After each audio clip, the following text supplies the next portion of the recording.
Chapter 461. Look here. Chao Yuqing pulled Qin Yining's hand and pointed at the crack in the ground. I suspect that the entrance is here. I was afraid of alerting the enemy during my investigation, so I didn't go near it. However, I vaguely saw a faint light coming from the cave at night. Although they covered it with leaves, some light still leaked out. Qin Yining nodded. I believe that your judgment is correct. Shall we go down now? Chao Yuqing thought for a moment and said, since we're already here, let's go in and take a look. I suspect that the treasure is here. However, you have to be vigilant and stay close to me. I'm worried that they'll betray us, although I'm not sure yet. Qin Yining nodded. Logically, she felt that the people from the Qing-Tian alliance might have betrayed them. However, emotionally, she still didn't want to believe it. Chao Yuqing pulled Qin Yining and walked a few steps. Then, she suddenly stopped in her tracks. Wait a moment. Let's order someone to secretly investigate first. Since we're already here, there's no rush. Xiao Shui. The dark-skinned Xiao Shui immediately went forward and bowed. Go down and take a look secretly. Yes. Xiao Shui was the best at lightness kung fu among them. He was also very good at investigating the terrain. Chao Yuqing protected Qin Yining behind her in a protective stance. Then, she led the remaining 3 secret agents, Bing Tang and Ji Yun, and retreated behind the bushes by the road. Xiao Shui's figure disappeared into the cave. After waiting for the time it takes for an incense stick to burn, Little Snow came out again. Seeing him push aside the leaves covering the cave entrance and nod at them, Chao Yuqing was relieved and led Qin Yining and the others to the cave entrance. How is it inside? Xiao Shui said, the space inside is very large. Perhaps it was caused by the earth dragon turning over. This crack actually leads to a natural cave. There are some boxes in the cave, but we can hear the sound of running water. There must be other exits, but we haven't had time to investigate yet. Chao Yuqing nodded and looked at Qin Yining questioningly. Qin Yining thought for a moment and said, have you seen what's in the box? There are silver ingots inside. 10 taels of silver for a silver ingot. When Qin Yining heard this, he was even more convinced that there was a portion of the treasure hidden here. Let's go. We have to go in and take a look. Although there's no one else here. Jing Zhe and Xiao Shui went down the cave first, followed by Chao Yuqing who supported Qin Yining. Bing Tang and Ji Yun followed behind Qin Yining. Finally, Young Man and De Han went down. De Han walked at the back, using the torch in his hand to illuminate the area. He followed the footsteps of the person in front of him, but when they came to a turn, he could not help but look back in the direction of the cave entrance. Sure enough, after walking through the spacious passageway, they soon arrived at an extremely spacious space. The flickering light of the torches was blown away by the wind from an unknown direction, and a layer of orange-red halo spread over their bodies. A few large boxes with camphor wood edges were piled up not far away. The neatly arranged snowflakes inside reflected the orange light, appearing golden and dazzling. Qin Yining looked at the wooden boxes carefully and felt that they were very familiar. That's right. These boxes are indeed the boxes of the retired emperor's treasure. She and Pang Xiao had been trapped at the location of the treasure for a long time, so she had seen many of these boxes and was very familiar with them. Jing Zhe strode forward, grabbed a silver ingot and looked at it. He said gloomily, the retired emperor is too. He was, after all, a former spy by the retired emperor's side. No matter how dissatisfied he was, it was not good for him to say it out loud. However, everyone present had suffered in the Dian before, so they all had dissatisfaction in their hearts. The retired emperor did not care about the people of the Dian. He would rather let the people starve to death in order to hide the treasure and try in vain to make a comeback. Such an incapable ruler who did not care about the lives of the people still made people's teeth itch with hatred when they thought about it. They wished they could eat his flesh raw. The few spies looked at the silver ingots in the boxes. Qin Yining frowned deeply. Chao Yuqing sensed that something was wrong with Qin Yining and asked in a low voice, "What's wrong? Is there something wrong?" Qin Yining also walked to the front of the box, picked up a silver ingot and weighed it in his hand. He said, "I keep feeling that something is wrong. There are so many treasures, why are there only a few boxes here?" Chao Yuqing smiled and said, "Maybe the hidden person separated the treasures into several parts and placed them separately." Qin Yining shook his head. "I don't think so. It's not a normal time now.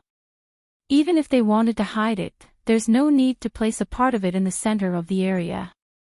"Then what do you think?" "I think that there are only a few boxes, but they seem to be bait." As Qin Yining spoke, he threw the silver ingots back into the alley. He looked down and found that there were only 2 layers of silver ingots. The bottom layer was a wooden board. He grabbed the wooden board and opened it. The silver ingots fell into the box. There was only the surface layer of silver ingots. Qin Yining's expression changed dramatically. "Not good. There's a trap here. Let's go." Everyone turned pale with fright and hurriedly rushed to the entrance of the cave. Unexpectedly, before they could run far, they saw more than 10 people led by Mrs. Liao come down from the entrance of the cave. Qin Yining's face was as calm as water. He sneered, "I didn't expect Mrs. Liao to be here." Mrs. Liao smiled at Qin Yining and said, "I also didn't expect the Alliance Master to be here." "Oh." Qin Yining raised his eyebrows and said, "I thought Mrs. Liao had already thought of this. When you came to find me that day, didn't you already set up the trap? What you're saying is really disappointing." Mrs. Liao frowned. She sure held her heart and said, "Alliance Master, are you saying that we are the bad guys?" Qin Yining pointed at the men behind Mrs. Liao who were holding swords, spears, and sticks. He couldn't help but laugh and said, "In this situation, if Mrs. Liao can still say that everyone is loyal to me, the Alliance Master, do you think I would believe it?" Mrs. Liao heard this and couldn't help but look back at the people behind her. She then covered her mouth and laughed, "I always knew that the Alliance Master is a smart person. In this situation, I won't keep you in suspense. You just want to take my life." Mrs. Liao heard this and was very surprised. People say that Pan and the Wise is a genius. Looking at the Alliance Master now, he really does look like Pan and the Wise. This was a silent admission that they would kill Qin Yining. Qin Yining wasn't afraid. She pursed her lips and said, "Tell me first, where are my other 6 subordinates?" Mrs. Liao smiled and said, "I thought that with the Alliance Master's intelligence, you should be able to guess where they are." Hearing that, Qin Yining raised her head and closed her eyes. Although she hadn't seen the 6 spies, if they died because of her orders, how could Qin Yining bear it? Chapter 462. Qin Yining's pupils constricted as he asked in a deep voice, "Those 6 people have no grudges against you?" "I've always thought that the Qingtian Alliance is an organization that exterminates evil and upholds justice. Everyone in the Qingtian Alliance is a benevolent and chivalrous person. I didn't expect that there would be a time when you would kill people for money. Don't talk as if you're so noble." Mrs. Liao's face turned red and her voice became louder. "You've had everything since you were born. Have you ever experienced the hardships of ordinary people like us? That stupid emperor doesn't care about the lives of the people. He even raised some secret agents to do those heartless and despicable things for him. Those people are just the dogs raised by that stupid emperor. They should have died long ago. What kind of good thing are you? Do you dare to say that you didn't accept the Qingtian Alliance because you wanted our power? Do you dare to say that you're much more noble than that stupid emperor because you took over his secret agents? You're all the claws of that stupid emperor. You're all disgusting. Now you're asking me to kill people for money. You just want to use us to help you get the treasure and enrich your husband's army. Aren't you just killing people for money? Don't think that we're fools. We risked our lives for you, but you got all the benefits. Why? Mrs. Liao held her sword and walked towards Qin Yining step by step. Xiao Yuqing's expression was dignified as she protected Qin Yining behind her. Under the cover of Jing Jie and the other three, they retreated. Mrs. Liao wasn't in a hurry to order people to rush over. Instead, she slowly walked to the chest and picked up the silver ingot to weigh it in her hand.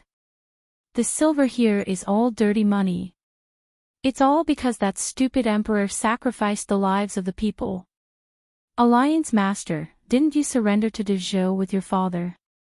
Why aren't you loyal to the country? Why did you order people to steal the treasure? Isn't that disloyal? The wealth accumulated by killing so many people, yet you want to take it for yourself. How much more noble are you than me? How noble is it? Mrs. Liao roared angrily at the end of her sentence. Her voice echoed in the empty cave, causing dirt, stones, and other things to fall down. However, everyone was staring at the person in front of them and had no time to pay attention to it. Qin Yining said, I took over as the alliance leader because the previous alliance leader passed the position to me. You were not convinced by me, but I never ordered you to do anything. Instead, when you encountered any trouble, you needed my status in the imperial court to help you think of a solution. When necessary, you even wanted me to take the blame. I don't think I've done anything wrong to your Azure Sky Alliance, but you've betrayed the Alliance Master for a sum of money and abandoned your morals. How are your actions different from those of the previous incapable ruler? Do you know that you are no longer worthy of the name Azure Sky Alliance? I advise you to change your names. Mrs. Liao's face turned hot, and the embarrassment in her heart disappeared. What followed was a burst of evil laughter. You don't have to say such things to poke our hearts. Our brothers risked their lives to get the money, not for our own use, but for the people. The incapable ruler of the Yan dynasty was not a good thing, and the incapable ruler of Dezhou was not a good thing either. When the Earth Dragon turned over and countless people died, the incapable ruler only stared at the money. He didn't even pay attention to the rescue. He delayed for 2 months before sending people to the disaster area empty-handed. Did he send people to count the corpses? This kind of incapable ruler, the treasure can't fall into the hands of such a person.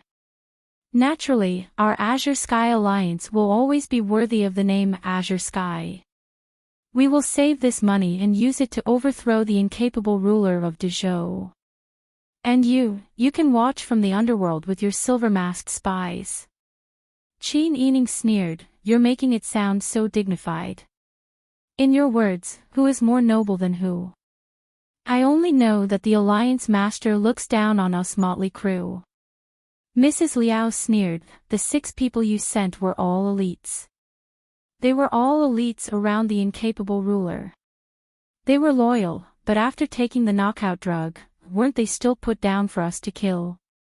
Qin Yining's pupils shrank, and he angrily said, did you really kill them after knocking them out with drugs? The reason why the silver-masked spies trusted the Azure Sky Alliance was all because of her. If this was true, then her sins would be even more serious. Mrs. Liao continued to lead people to Qin Yining with swords and said, I'm not afraid to tell you that those people were indeed trained. Their resistance to drugs was really strong. Out of the 6 of them, we only killed 3 at first, and the other 3 ran away. They kept chasing after our team that was transporting the treasure, like a wolf that had locked onto its prey. If it wasn't for their relentless pursuit, the treasure's route wouldn't have deviated. We didn't know how much information they had leaked to the outside world, so we could only plan to falsely accuse them. At the same time, we wanted to see if they had leaked the location of the treasure. Originally, the worst-case scenario was that they had leaked the location.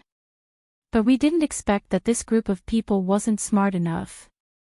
When the three of them were finally caught and killed by us, we discovered that they didn't tell anyone. Alliance Master, Prince Zhongshuan's concubine, do you understand everything now? Now, as long as we kill you, no one will know that the treasure fell into our hands, and no one will leak our true identities. We only need to conceal our identities and wait for the right time to make our move. And you, because you were targeted by bandits on your way back to the capital, you were robbed and killed by them. If Wang Yi came to suppress the bandits, he would be doing a good deed for the local people. Tell me, aren't we worried about the country and the people? As soon as she finished speaking, Mrs. Liao suddenly showed her power. She pointed at the dozen people behind her and said, "Kill them all."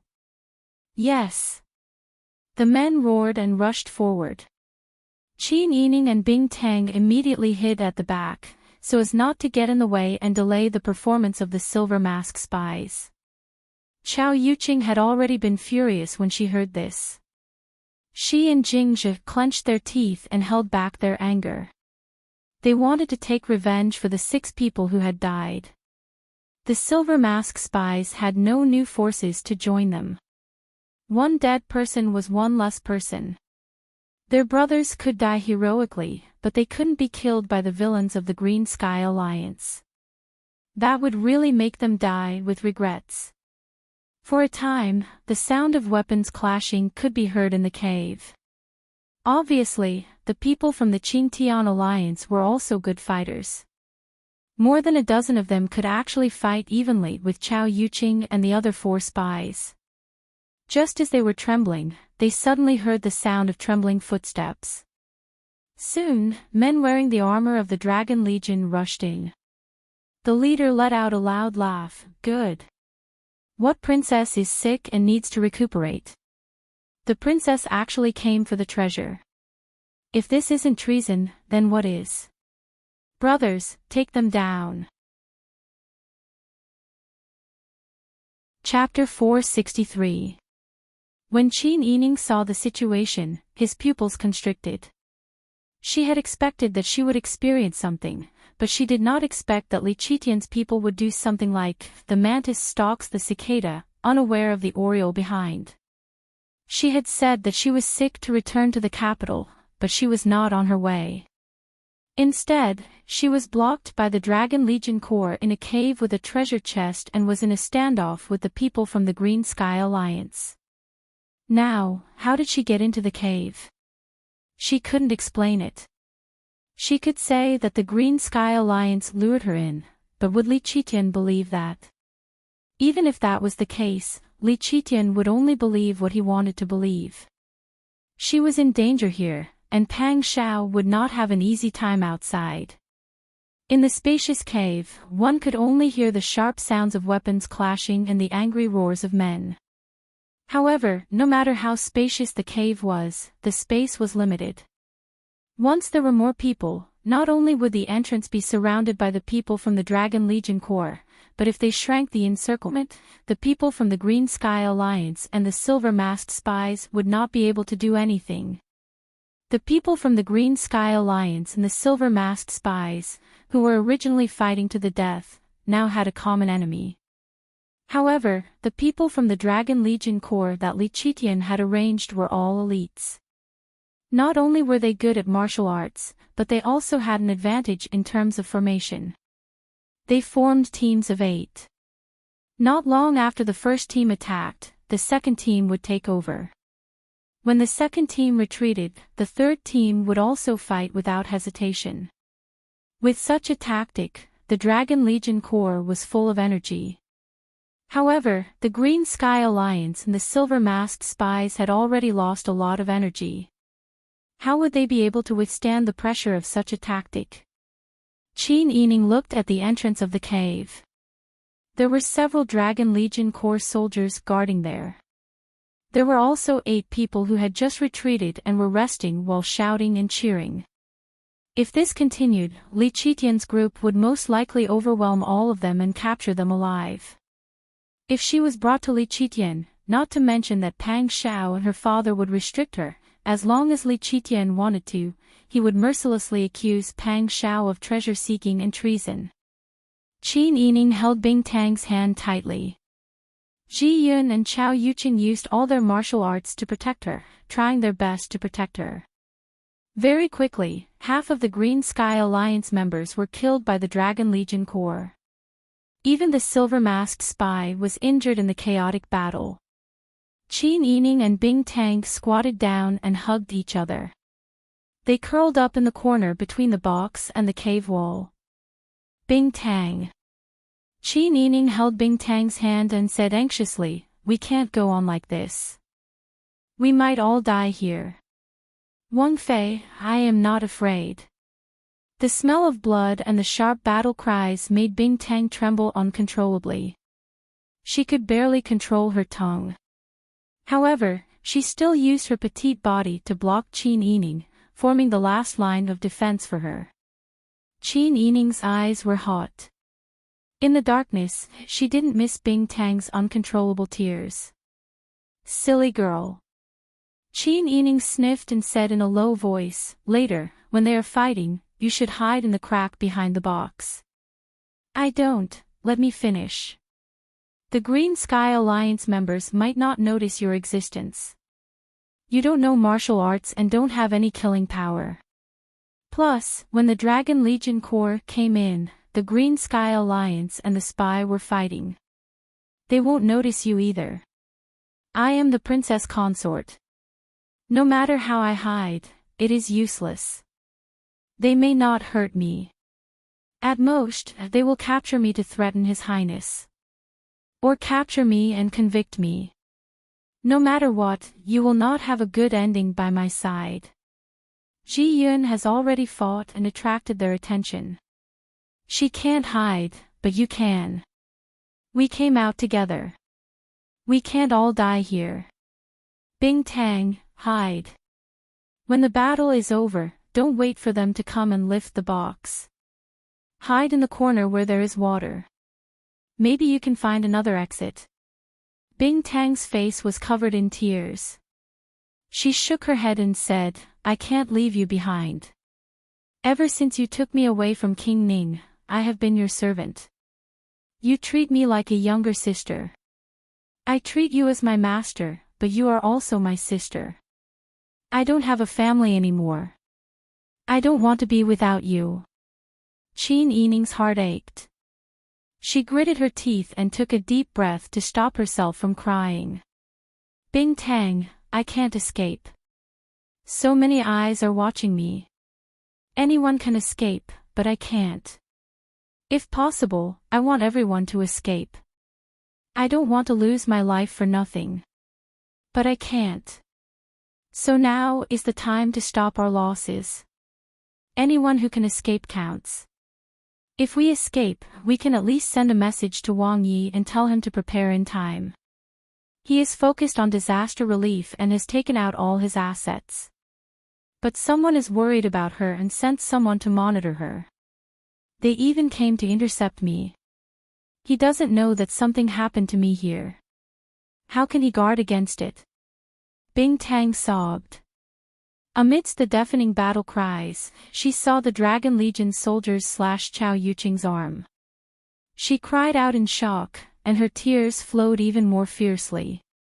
Even Chao Yuqing was starting to get injured. What about other places that she couldn't see? The enemy was strong and she was weak. Qin Yining's target was too obvious. If she still couldn't help send a message, wouldn't Pang Xiao be ambushed without knowing? Okay. I will definitely pass the message to Wang Yi. Qin Yining rubbed Bing Tang's head and said softly, the most important thing is that you have to survive. Don't lose your life for nothing. Okay. Bing Tang wiped her tears and snot and nodded while sobbing. The battle between the two sides had already reached a white-hot state. Because half of the Green Sky Alliance's people were gone, the pressure on the Silver Mask spy and the others suddenly increased. The encirclement instantly shrank. Ji Yun and Chao Yuqing, who were in front of Qin Yining, also started to get injured. Suddenly, someone knocked over the oil lamp that the Green Sky Alliance brought in. The only light in the cave was extinguished. The weak light at the entrance of the cave wasn't enough for everyone to immediately adapt to the darkness. When everyone's eyes were covered in darkness, Qin Yining immediately pushed Bing Tang and signaled for her to hide. Bing Tang had already figured out the route. She immediately climbed over the box and hid in the gap between the alley and the mountain wall. In the darkness, the chaotic battle only stopped for a moment before it continued. Qin Yining tried her best to hide in the corner, but her shoulder was still cut by someone's knife. Under the burning pain, she cried out in pain and fell to the ground. Chao Yuqing's hearing was very good. She immediately discovered Qin Yining's situation, but she didn't dare to ask. She was afraid that Qin Yining's direction would be exposed if he answered, so she could only increase the intensity of her attacks. At this time, the Dragon Stallion army soldiers guarding the entrance of the cave had already lit up a match in one of the lanterns that they had prepared. The cave entrance was brightly lit, allowing the people in the chaotic battle to see each other. Chapter 464. The people of the Qingtian Alliance were much more miserable. They had never received special training, so naturally, they didn't know what an indestructible will was. They were originally gathered for benefits, but now that they were besieged, they naturally wanted to retreat. At such a critical moment, since they wanted to retreat, they lost their fighting spirit. In addition, the three sides were in a frenzy. As a result, more than half of the people of the Qingtian Alliance were dead or injured. Only Mrs. Liao and two of her cronies could barely hold on. Under the light, Qin Yining's bloodstained back was also seen by the people closest to him.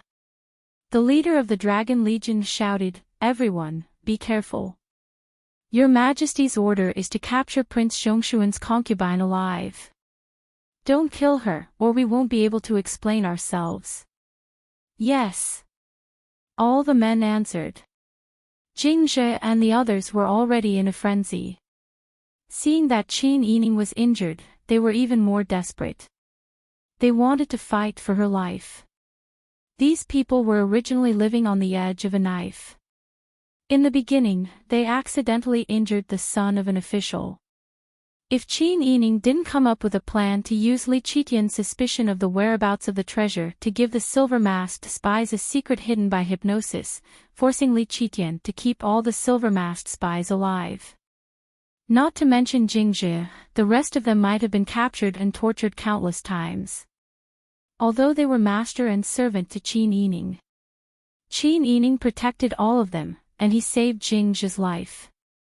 Now they were outnumbered, and the enemy was strong while they were weak. Their carelessness caused Qin Yining to be injured, but they couldn't watch Qin Yining lose his life. They'd rather die.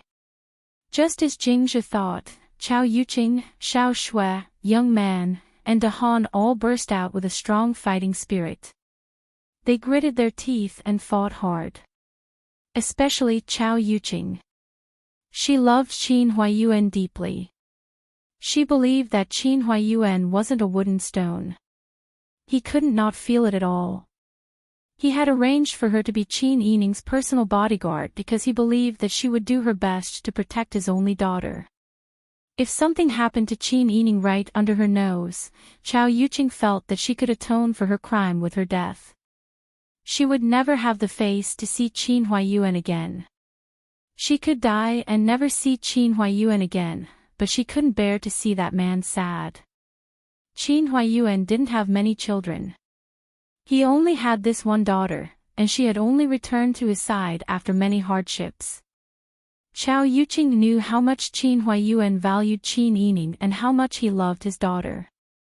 Not to mention Qin Huaiyuan, even Chao Yuqing would be reluctant to do so. Her daughter had only been home for a few days before she encountered all kinds of unforeseen events. If she really lost this child, Chao Yuqing couldn't imagine how sad that person would be. Her life was already worthless. How could she be willing to drag out an ignoble existence and watch Qin Yining suffer? Chao Yuqing fought with all her might and finally reached Qin Yining's side. She grabbed her arm and protected her behind her back. Don't be afraid. Aunt Chao will protect you. Qin Yining was in so much pain that her vision turned black. The blood loss made her lips pale and her entire body cold. However, she still gritted her teeth and persevered. She nodded and said, "Don't worry. I'm not afraid. They won't kill me. If you can leave, then leave quickly." "What nonsense are you saying? If we throw you to them, what will we do?" "Princess, we swear to protect you with our lives." Jingzhe and the others also shouted. When the dragon stallion army saw this, they couldn't help but laugh.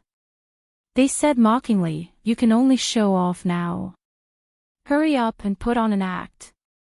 If you want to say something, then say it quickly. Let's see if you can still be so arrogant when you become a ghost under my blade." His provocative words made the Dragon Legion Corps troops resting at the entrance of the cave laugh out loud. The laughter of so many men in the limited space of the cave made one's eardrums buzz. Their hearts trembled, and it also created a huge pressure and fear. The Dragon Stallion army was trained by Ji Ziyu. With Ji Ziyu's and Pang Zhao's talents, one could imagine that the Dragon Stallion army's combat ability wasn't inferior to the Tiger army's. Not only in terms of individual combat ability and skills, but also in terms of psychological attacks, these men were also very proficient in them. Even though Qin Yining wasn't afraid of death and was indifferent to everything, she still couldn't help but feel a chill in her heart when faced with the opponent's absolute strength and psychological attack. Perhaps she really couldn't get out. Qin Yining sighed softly. However, she was no longer afraid. Life and death were fated. There was no use being afraid. It was better to keep a clear head and assess the situation. At least, there was a chance of survival. Otherwise, wouldn't she be stretching her neck out to be killed? At this moment, there was a sudden change. A few groans came from the entrance of the cave. The two groups of Dragon Stallion army soldiers at the front turned around to look. They saw a group of people in gray holding sharp blades, killing the Dragon Stallion army soldiers at the entrance of the cave. Then, they charged toward the Dragon Stallion army. Qin Yining was delighted when he saw this. The cold temperature of his body seemed to be returning to normal. Could it be Pang Xiao? The pressure on Ji Yun, Chao Yuqing, Jingzhe, and the others lessened, and they slowly retreated to Qin Yining's side. When the people in gray suddenly charged over and caught the Dragon Stallion army off guard, they saw a familiar thin figure carrying a lantern. Under the protection of the people in gray, he rushed toward Qin Yining. Second Master Lu. The person who came was the one who was tricked by her fake map. It was rumored that when the Earth Dragon turned over, he was buried and went missing. Lu Heng. Are you okay? Lu Heng quickly walked over and asked worriedly, "Are you injured?" Qin Yining's body was a little shaky. He supported himself with the help of Ji Yun and Chao Yuqing, who were injured. He shook his head and said, "I'm fine." "Why are you here?" "It's a long story. I just found out that you were trapped here, so I immediately brought people here. Your Majesty's people are outside the cave, but I have already subdued them. Quickly follow me out. If you have anything to say, let's talk on the surface." Qin Yining nodded tiredly. "Okay. Call Bing Tang. Let's..." Before he finished speaking, Qin Yining suddenly heard a series of rumbling sounds, mixed with the crisp sound of rocks falling to the ground. The ground under their feet was shaking. All the fighting stopped abruptly. Everyone looked at each other and looked around in fear. After a short moment of silence, an even louder rumbling sound like muffled thunder and the shaking of the earth suddenly made everyone in the cave stagger. "Oh no! The Earth Dragon is turning over. Run! Run! Waves of angry roars rang in her ears. Qin Yining didn't know who was grabbing her arm and running wildly. She also didn't know who was supporting her when she was about to fall. The wound on her back was burning with pain. It was her sticky, moist, and warm blood. Qin Yining was already in a daze due to the loss of blood. Now that the earth was shaking violently, she couldn't hold on any longer. Everyone's terrified screams and the sound of the earth breaking when the Earth Dragon turned over seemed to be getting farther and farther away. All that was left was a sharp ringing in her ears and her gradually fading consciousness. In the last moments of Qin Yining's consciousness, she saw Chao Yuqing tightly holding her hand. "Aunt Chao, go. Go quickly. Don't worry about me." Chapter 465. The rain poured down, and the forest in the mountains was pitch black. The dirt road at the foot of the mountain was already muddy due to the Earth Dragon's movement. Huge dark clouds hung overhead, as if pressing down on people's hearts, making the already anxious people even more panicked. Pang Shao rode a fast horse, leading Huzi, for Jinghu Wei, and 20 dragon stallion army soldiers toward the location of the incident. Huzi said anxiously, "Wang Yi, slow down. Wang Fei will be fine." Pang Xiao's jaw tightened, his lips pursed into a line, and his knuckles clenched tightly. Is the informant accurate? Is it true that Wang Fei was kidnapped into the cave and encountered the Earth Dragon's movement? Huzi swallowed, gritted his teeth, and said, "That's what I heard." Pang Xiao punched out fiercely. He really wanted to kill himself. He should not have let Qin Yining take the risk to come out. What treasure? How could it be more important than Qin Yining's life? Not to mention the silver, even if he used the entire country to exchange for it, he would not exchange it. If Qin Yining lost his life because of these worldly possessions, Pang Xiao would really want to die to atone for his sins. The group of people galloped and quickly arrived at the location of the informant's report. There was a lot of water on the road that had been soaked by the rain. It was impossible to find the previous footprints. At this time, outside the cave, there was a group of soldiers wearing the silver battle robes of the Dragon Stallion army digging with shovels. Under a large yellow umbrella, Li Qitian, dressed in dark blue, stood with his hands behind his back. Great eunuch Li Guanwen held an oil paper umbrella and stood upwind, shielding Li Qitian from the wind and rain. The sound of Pang Zhao's horse hooves attracted Li Qitian's attention. Everyone looked up. Seeing that it was Pang Zhao's group, Li Qitian could not help but frown. When he met Pang Zhao's gaze, his pupils constricted, and he could not help but feel nervous and afraid. He was the emperor, so why should he be afraid? Li Qitian straightened his back again. Pang Zhao's team had already arrived. The dark cloud stopped and let out a hiss. Pang Xiao dismounted from the horse. A string of water droplets fell from the corner of his robe that was soaked by the heavy rain. "Your Majesty." Pang Xiao ignored the mud and led everyone to kneel and salute.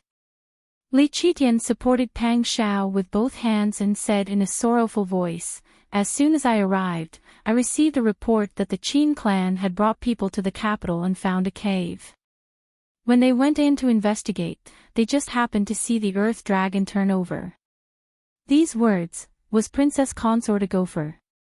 He even dived into the hole to check it out. His Majesty didn't even care about his face anymore. Pang Zhao's expression did not change, but Huzi, Jinghu Wei, and the others behind him almost wanted to punch him. Pang Xiao said in a low voice, "After the Earth Dragon turned over, the relief supplies did not arrive. In this desperate situation, many mountain bandits and road robbers were born. The Qin clan only arranged for 4 guards and 2 servant girls on their way back to the capital. If they encountered these people and were kidnapped, the consequences would be unimaginable. Pang Zhao's power seemed to solidify, and could transform into an invisible hand that could grab people by the throat. Li Qitian was the emperor, so he should not be afraid. But under Pang Zhao's serious gaze, he could not help but straighten his back even more. He felt a bit guilty, but a voice in his heart kept shouting, "All the land under heaven belongs to the emperor, all the people on the land are the emperor's subjects. This world belongs to me, all the wealth belongs to me, and the lives of my subjects belong to me." Wasn't there a good saying, if the emperor wants his subjects to die, they have no choice but to die? Qin Yining was just a woman. If he wanted Pang Zhao to die, Pang Zhao did not dare to not die. Qin Yining was just an accessory of Pang Zhao, so it did not matter. Pang Zhao did not have much affection for Qin Yining. When Qin Yining's family first came to Dezhou, didn't they still want to kill him and kidnap him to torture him to death? Now that he was dead, he could get a new one. Pang Zhao could be considered to have profited from a disaster. Thinking of this, Li Qitian became more calm and confident, and less guilty and embarrassed. Moreover, he wanted to ask Pang Zhao why Qin Yining suddenly returned to the capital. Was he really sick or was he faking it? Was he secretly plotting to steal the treasure? Was that why he happened to be buried in the hole? Li Qitian's mind was filled with thoughts, but it only took a few breaths of time. At this time, Pang Zhao had already brought Huzi and 4 Jinghu Wei soldiers to find a shovel and start digging. Seeing Pang Zhao like this, the 20 Dragon Stallion army soldiers also looked for tools to help. Li Qitian raised his voice and said, "Pang Zhao, come over. Let them do this rough work." Pang Zhao ignored him and did not stop what he was doing. Li Guanwen saw that Pang Zhao was ignoring Your Majesty's words and hurriedly went forward with an umbrella. He raised the umbrella high to block the rain for Pang Zhao and said, "Wang Yi, Your Majesty might have something to ask you. Do you want to rest for a while? Let the others do this rough work." Pang Zhao stepped on the shovel and dug it into the ground. He did not even raise his head and said, "I'll have to trouble Gong Gong to thank Your Majesty on behalf of this king." However, saving people is like putting out a fire. The more people there are, the more strength there is. If you have anything to say, wait until this king has rescued everyone. Li Guanwen was tactfully rebuffed. He looked at Pang Zhao's side profile with a complicated expression. He turned his attention back to Li Qitian. Although Li Qitian did not hear what Pang Zhao said, it was true that Pang Zhao was not willing to listen to his orders and come to his side. Li Qitian's face darkened. Just as he was about to reprimand Pang Zhao, Li Guanwen said, "Your Majesty, the roads are muddy and the weather is wet and cold. Although your body is healthy, you can't withstand such torment. Why don't you get on the carriage and rest first and have a cup of hot tea to warm your body?" A cold wind blew. Li Qitian was so cold that he shivered. The back of his hand was also icy cold. "All right." Li Qitian's face darkened. He returned to the carriage first. Pang Zhao saw Li Qitian leave from the corner of his eyes. He clenched his teeth and did not relax in the slightest. Sister E, where are you? Are you buried here?" If they were really buried in the ground, then wouldn't that mean? No, she can't be dead. She is still so young. How can she be dead? He was digging so hard just to prove that she was not here. Wang Yi. At this moment, Huzi shouted in panic. Pang Zhao's heart trembled. He hurriedly threw down the shovel to look. He saw that under the feet of the Dragon Stallion army that had started digging, a severed arm had been dug out. It was a pale white arm dripping with blood. It was a man's arm. It was not Qin Yining's arm. However, this did not make Pang Zhao relax. After confirming that there was someone below, Pang Zhao led everyone to dig like crazy. They used shovels and even their hands. The rain stopped. The rain and sweat on their bodies mixed with dirt and mud made them very uncomfortable. Pang Shao was bare-chested like the other men. As the corpses were neatly stacked to the side, Pang Shao's expression became more and more ugly. He became more and more desperate. Li Qitian also became more and more angry. These are the dragon stallion army that I arranged to find the treasure. How can they all die here? Chapter 466. Li Qitian never expected that Pang Shao would dare to shout at him like this in public. He was the emperor, and the world was his. Pang Shao was just an official, but he dared to speak like this in front of him. Did he want to rebel? Li Qitian only felt that his face was damaged. He immediately pointed at Pang Shao and scolded angrily, "Do you know who you are talking to? Do you know who you are accusing? Do you think I would send someone to kidnap your wife?" Pang Shao restrained himself and did not directly kill the person in front of him to vent his anger. "Your Majesty." Pang Shao cupped his hands in greeting.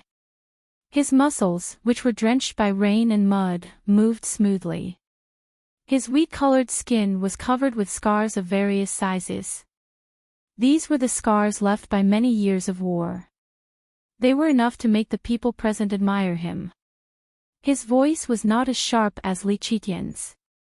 Instead, it was flat and straightforward. "My humble wife accompanied me in the disaster area and suffered from hunger all day in such a harsh environment.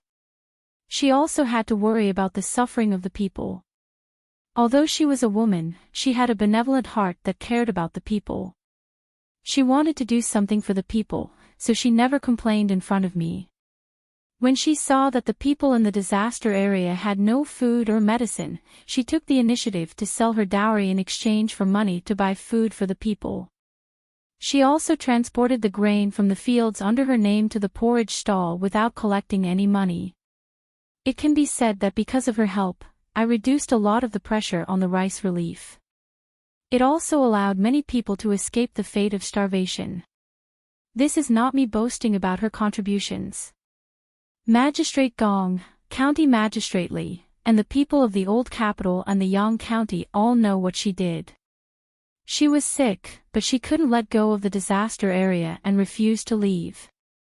It was me who forced her to return to the capital to recuperate. Her body was weak, unlike me, who was a rough man. My skin was thick and could withstand beatings.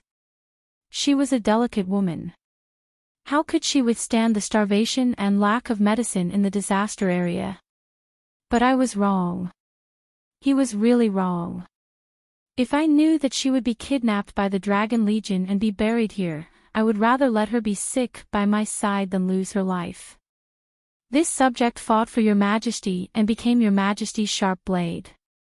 Many outsiders said that this subject was a good man. But this valiant subject couldn't even protect his wife. Pang Shao hung his head. It was unknown whether it was rainwater or tears, but they fell from his messy hair, slid down his resolute and handsome face, and dripped from his chin to his muscular chest. His words evoked the compassion of everyone present. A tough man with outstanding military achievements was unable to protect his new wife. The people buried in this cave were obviously the dragon stallion army that Li Qitian had arranged to find the treasure. If you said that the Prince Zhongshuan's wife's situation had nothing to do with your Majesty, who would believe that? When Li Qitian heard this, he was so angry that his lips quivered. For a long time, he didn't know what to say. Who was Pang Shao trying to impress with his affectionate and unrepentant appearance? If he really cared about the life and death of the Qin clan, why would he have forcefully seized the Qin clan and made things difficult for them? Li Qitian suspected that Pang Shao was involved in the loss of the treasure and purposely sent Qin Yining to die to gain sympathy from others to cover up his dirty actions. You don't have to be so sad. Li Qitian said in a low voice, I won't hold you accountable now. Let's focus on digging first. We haven't dug it out yet, but when we get here, it will be clear. It won't be too late to discuss this matter then. Your Majesty's words mean that this subject arranged for a woman to steal the treasure. Li Qitian's face darkened. Indeed, no man would give such an important matter to a woman to do. Li Qitian knew that Qin Yining was extremely smart and was different from normal women. However, no one present knew this. He pretended to be lenient, but his words made him seem too harsh. In front of so many people from the Dragon Legion, he couldn't help but reveal his lowly side. Forget it. I pity that you lost the princess and feel depressed, so I won't blame you for your inappropriate words. However, you have to be careful. Li Qitian put one hand behind his back and pointed at Pang Xiao with the other. Pang Xiao wasn't in the mood to argue with Li Qitian. Logically, he shouldn't argue with Li Qitian in front of others. He cupped his hands and bowed, then turned back to continue digging.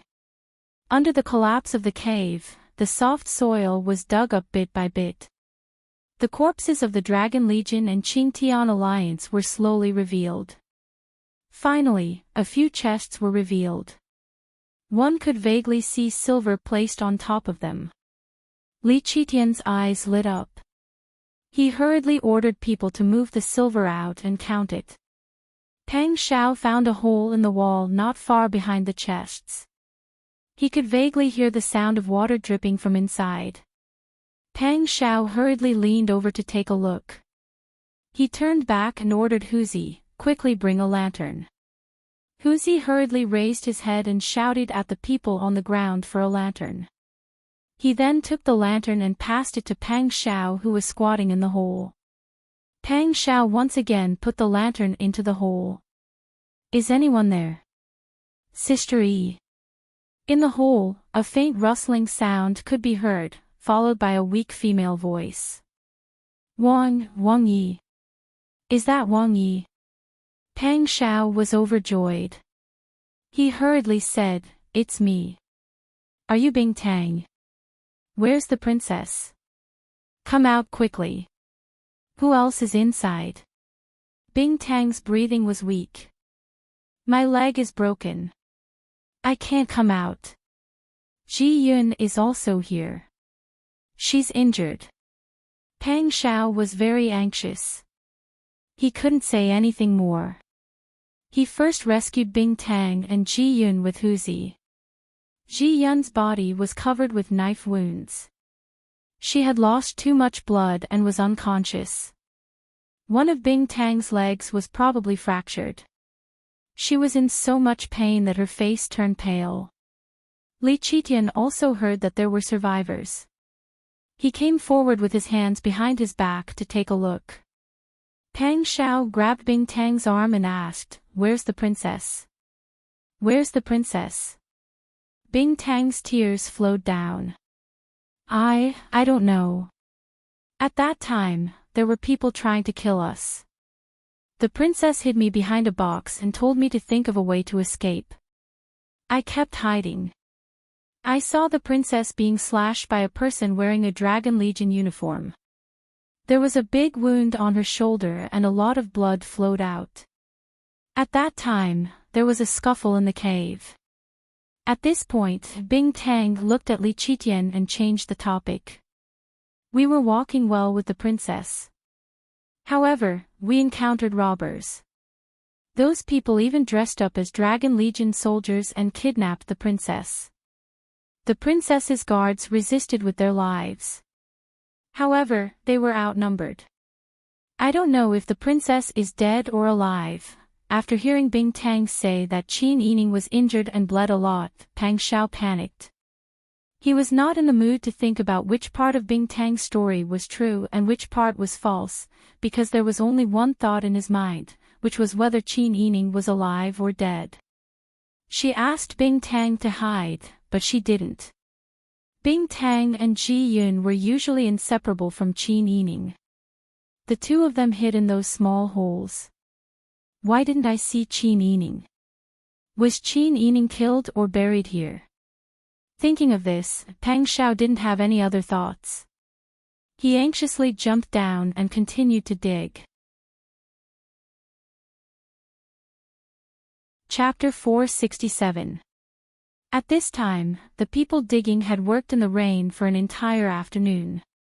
Everyone was tired, cold, and hungry. But Pang Shao was not willing to stop. He pursed his lips and carefully cleaned the mud and water. He carefully used the dim candlelight to search for clues. He did not want to let go of even a single thread.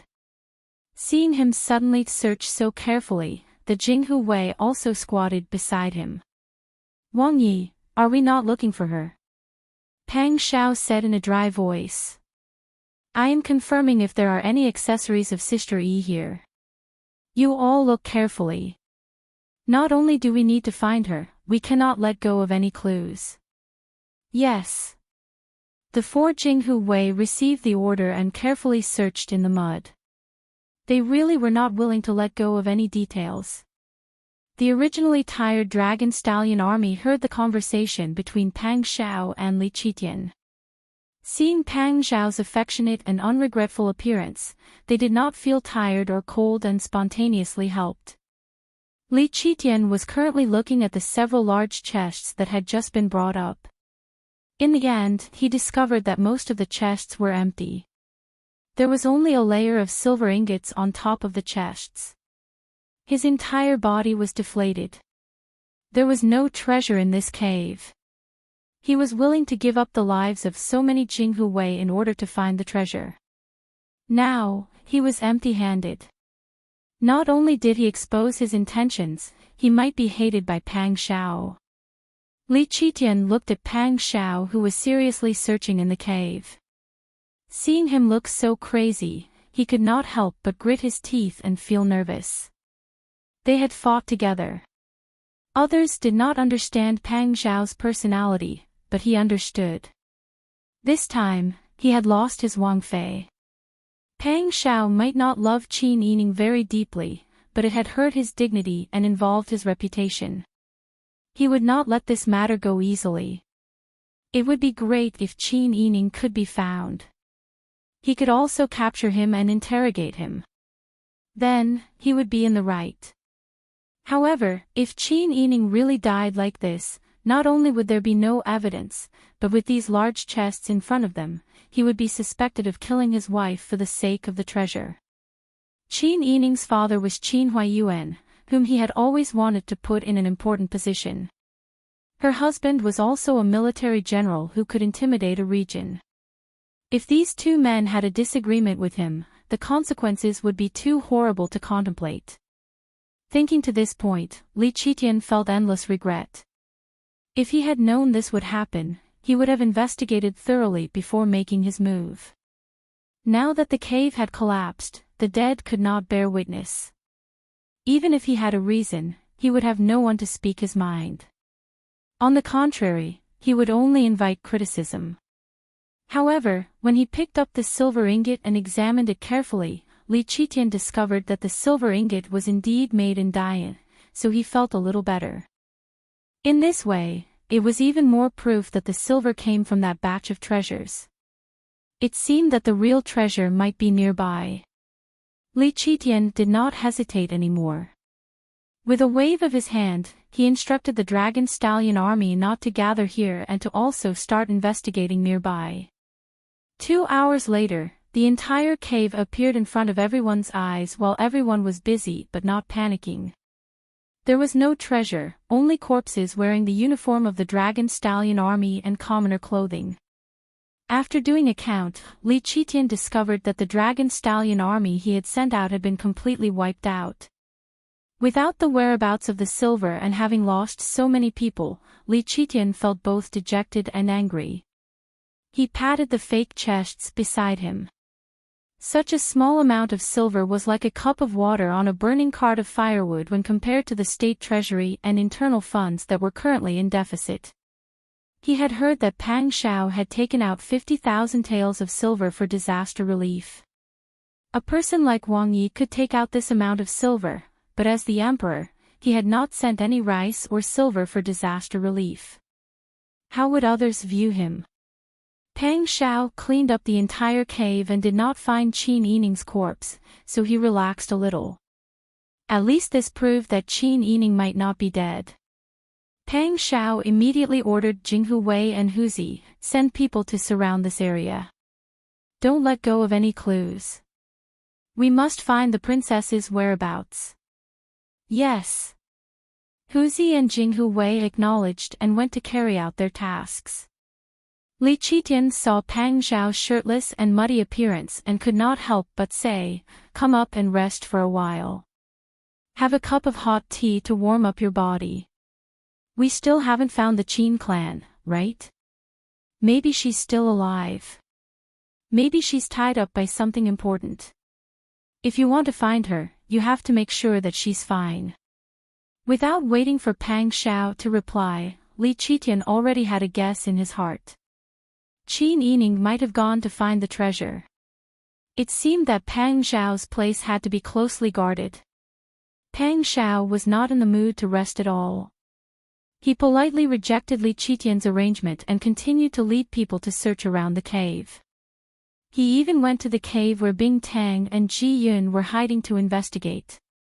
In the end, there was no sign of Qin Yining's whereabouts. Pang Xiao expanded the search area and used the borrowed Dragon Legion to cooperate with Jinghu Wei to expand the search area.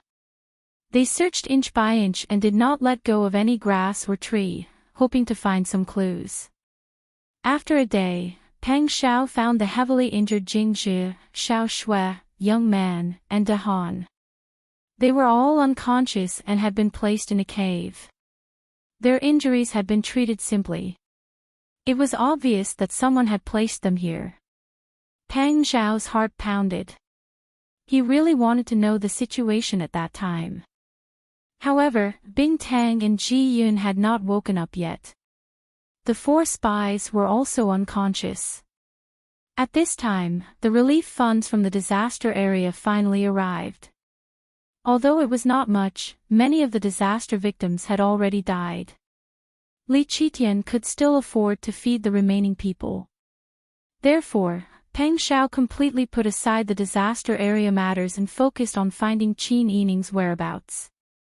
However, after hearing Bing Tang and Ji Yun describe the situation in the cave in detail, Pang Xiao still felt his heart turn cold. Fear engulfed his entire body. She was cut by a knife. Yes. In order to protect this servant, the princess consort hid this servant behind the box. She said that she could not escape and asked me to survive. She wanted me to find Wang Yi and warn Wang Yi to be on guard. Pang Xiao closed his eyes. The pain in his heart was like a knife twisting. Ji Yun weakly described the situation at that time in detail. In the end, she said, "I don't know who was more brave and fierce than the men of sacrifice brought by Second Master Lu. At that time, we were all injured. The cave collapsed too badly. It was pitch black and we could not see anything clearly. We wanted to rush over, but the roof collapsed and blocked the way. At that time, Bing Tang called me and pulled me to hide behind the box. Later, after the cave collapsed, we had no choice but to crawl into the cave at the side. Although there was ventilation and water there, we really could not get out. Fortunately, Wang Yi rushed over and saved this servant." At this point, Ji Yun's tears fell like rain. "This servant is useless. I did not protect the princess consort well. This servant is really ashamed to face Wang Yi." Ji Yun knelt on the ground in shame and kowtowed repeatedly. Chapter 468. Pang Xiao shook his head and motioned for Ji Yun and Bing Tang to stand up. He analyzed, Sister Yi should not have been buried. Now, we can confirm that she was kidnapped along with Qing Tian Alliance's people and Lu Heng's people. The 4 spies who followed you are still seriously injured and unconscious. Only bodyguard Chow is missing. With her personality, she will definitely do everything she can to chase after them. Yes. Bodyguard Chow has always been protecting Princess Consort and never retreated. At that time, this servant and bodyguard Chow shielded Princess Consort behind us. This servant's martial arts skills are not as good as bodyguard Chow's. Bodyguard Chow fought bravely and fiercely. Her injuries should be more serious than this servant's, Ji Yun said confidently. Pang Xiao nodded. That means that the 4 unconscious people were most likely saved by bodyguard Chow. And now, she might be chasing after the kidnappers with her injuries. Ji Yun and Bing Tang's eyes lit up when they heard this. This means that Princess Consort should be fine. Pang Xiao sighed softly and said, at least when the ground dragon turned over, her life should not be in danger. I just don't know what happened after she left. At this point, Pang Xiao frowned worriedly again. She is injured after all. She was just sick a while ago. Now, she is injured and lost blood again. I don't know if Pang Xiao felt that he could not continue speaking. Because he could not imagine the scene of Qin Yining being kidnapped while covered in blood. As long as he thought of Qin Yining suffering like that, he hated that he could not immediately kill all the people who caused her to be in this state, including himself. Not only did Pang Xiao doubt himself, he even started to regret it. At that time, if he had not pestered Qin Yining would still be able to live a prosperous life after marrying a peddler. With her ability, it would not be difficult for her to run a business. Perhaps he would have lived a peaceful and stable life a long time ago. Why would he have to face so many disasters? At that time, he always thought that since he had an idea, he should not waste his life. Who would have thought that she would be embroiled in the turmoil of the imperial court and suffer so much? Ji Yun and Bing Tang saw Pang Xiao's entanglement and self-blame, but other than saying a word of comfort, they could not find any other way to ease it, because in their hearts, they were actually as guilty and distressed as Pang Xiao. Unfortunately, their abilities were limited and they couldn't save Qin Yining's life. If the Qin Yining really couldn't get away with it this time, they had no choice but to follow him. While Li Qitian was in charge of the disaster relief, he continued to arrange for people to search for the whereabouts of the treasure in Yang County. However, after searching for so long, he still found nothing. So much gold and silver seemed to have disappeared into thin air. Li Qitian could not stay in Yang County forever. He was also afraid that someone would take the opportunity to cause trouble when he was not in the capital. Therefore, after instructing people to continue searching here, Li Qitian decided to return to the capital. Before leaving, Li Qitian instructed Pang Xiao, go back with Zhen. After being out for so long, there must be a lot of court affairs to deal with in the capital. You won't be able to help much even if you stay here. Court affairs are more important. Zhen has already instructed people to search for the whereabouts of the Qin clan here. You don't have to be anxious. Pang Xiao only sneered when he heard this, Your Majesty can go back. Your subordinates can't even find a dead object like the treasure that doesn't move. How can this official dare to expect them to find a living person? I can find my own wife. As for the affairs of the court, His Majesty is so talented and has so many capable officials to help him. It's really not a big deal to have one less official. Li Qitian's face flushed with anger when he heard Pang Xiao's words. He rebuked in a deep voice, Pang Zhishi, who do you think you are talking to? You are speaking so disrespectfully to Zhen. This is simply treason. This official is not worthy of your Majesty's praise. Pang Xiao's smile was mocking, and his words were filled with hostility. If this official had the slightest bit of treason, this official would not have fallen to this state. I don't even have the manpower to find a wife. If it was in the past when he was leading the Tiger Army, not to mention searching for a person, even an ant hole could be searched like a carpet. However, he did not have enough manpower now. His military power had been taken away. Even if he ignored Li Qitian's opposition and surveillance and mobilized 100 people from Jinghu Wei, he only had 100 people. Li Qitian's eyes narrowed dangerously. You have resentment in your heart. In reality, you are blaming Zhen. Pang Xiao's voice rose a bit. This official does not have the energy or the mind to blame anyone. This official only wants to find Sister Yi. If you can find her, then it's fine. I believe that your Majesty also has questions to ask him. If you can't find her, this official really does not know what he will do. What did she do wrong? She returned to the capital to recuperate, but halfway through, she was kidnapped. The ones who were dug out were the Dragon Stallion army arranged by your Majesty. Don't let your imagination run wild.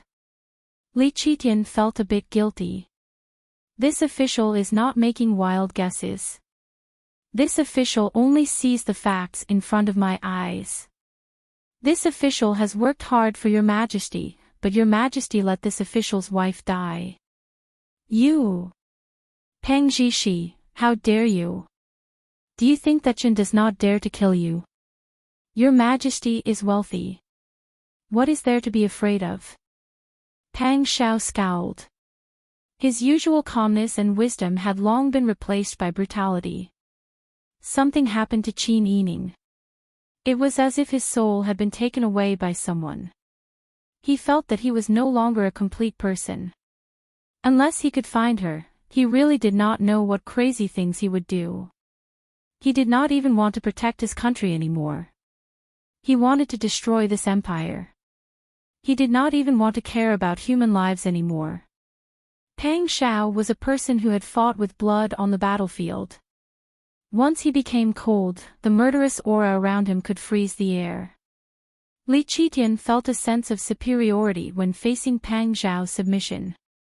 However, when facing a furious Pang Xiao, he really did not dare to provoke him. Forget it. Do as you wish. Li Qitian thought that a wise man knew better than to fight when the odds were against him. He did not want Pang Xiao to go berserk in front of him and hurt him. Pang Xiao saw through Li Qitian's misgivings and could not help but sneer. When Qin Yining was by his side, he only felt that the years were peaceful and everything was worth looking forward to. Now that Qin Yining had disappeared, he was the only one left to search desperately. Only then did he understand that his peaceful years were tied to that person.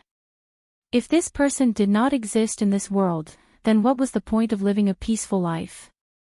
It was better to destroy everything. After Li Qitian returned to the capital, he sent a memorial every 4 or 5 days to urge Pang Xiao to return to the capital. However, Pang Xiao acted as if he did not see it. He continued to search for clues in the vicinity of the old capital and continued to expand outwards. In the blink of an eye, 3 months had passed. It was snowing heavily in the old capital. Pang Xiao had resisted 23 imperial edicts, and the imperial censor had reported them more than 50 times. However, Li Qitian had not issued any edicts, as if he was indulging him. This was the first time this had happened since the establishment of Dezhou. Just as Pang Xiao was anxiously searching for Qin Yining's whereabouts, outside the Xiongmen Pass in the north of Dezhou, a caravan was passing through a vast desert in Taitan territory with difficulty. Chapter 469. The best part of the journey from Dezhou to the Taitan capital wasn't as bad as it was now. However, along the way, they encountered all kinds of trouble. Who knew where so many bandits came from, forcing the team to enter the desert?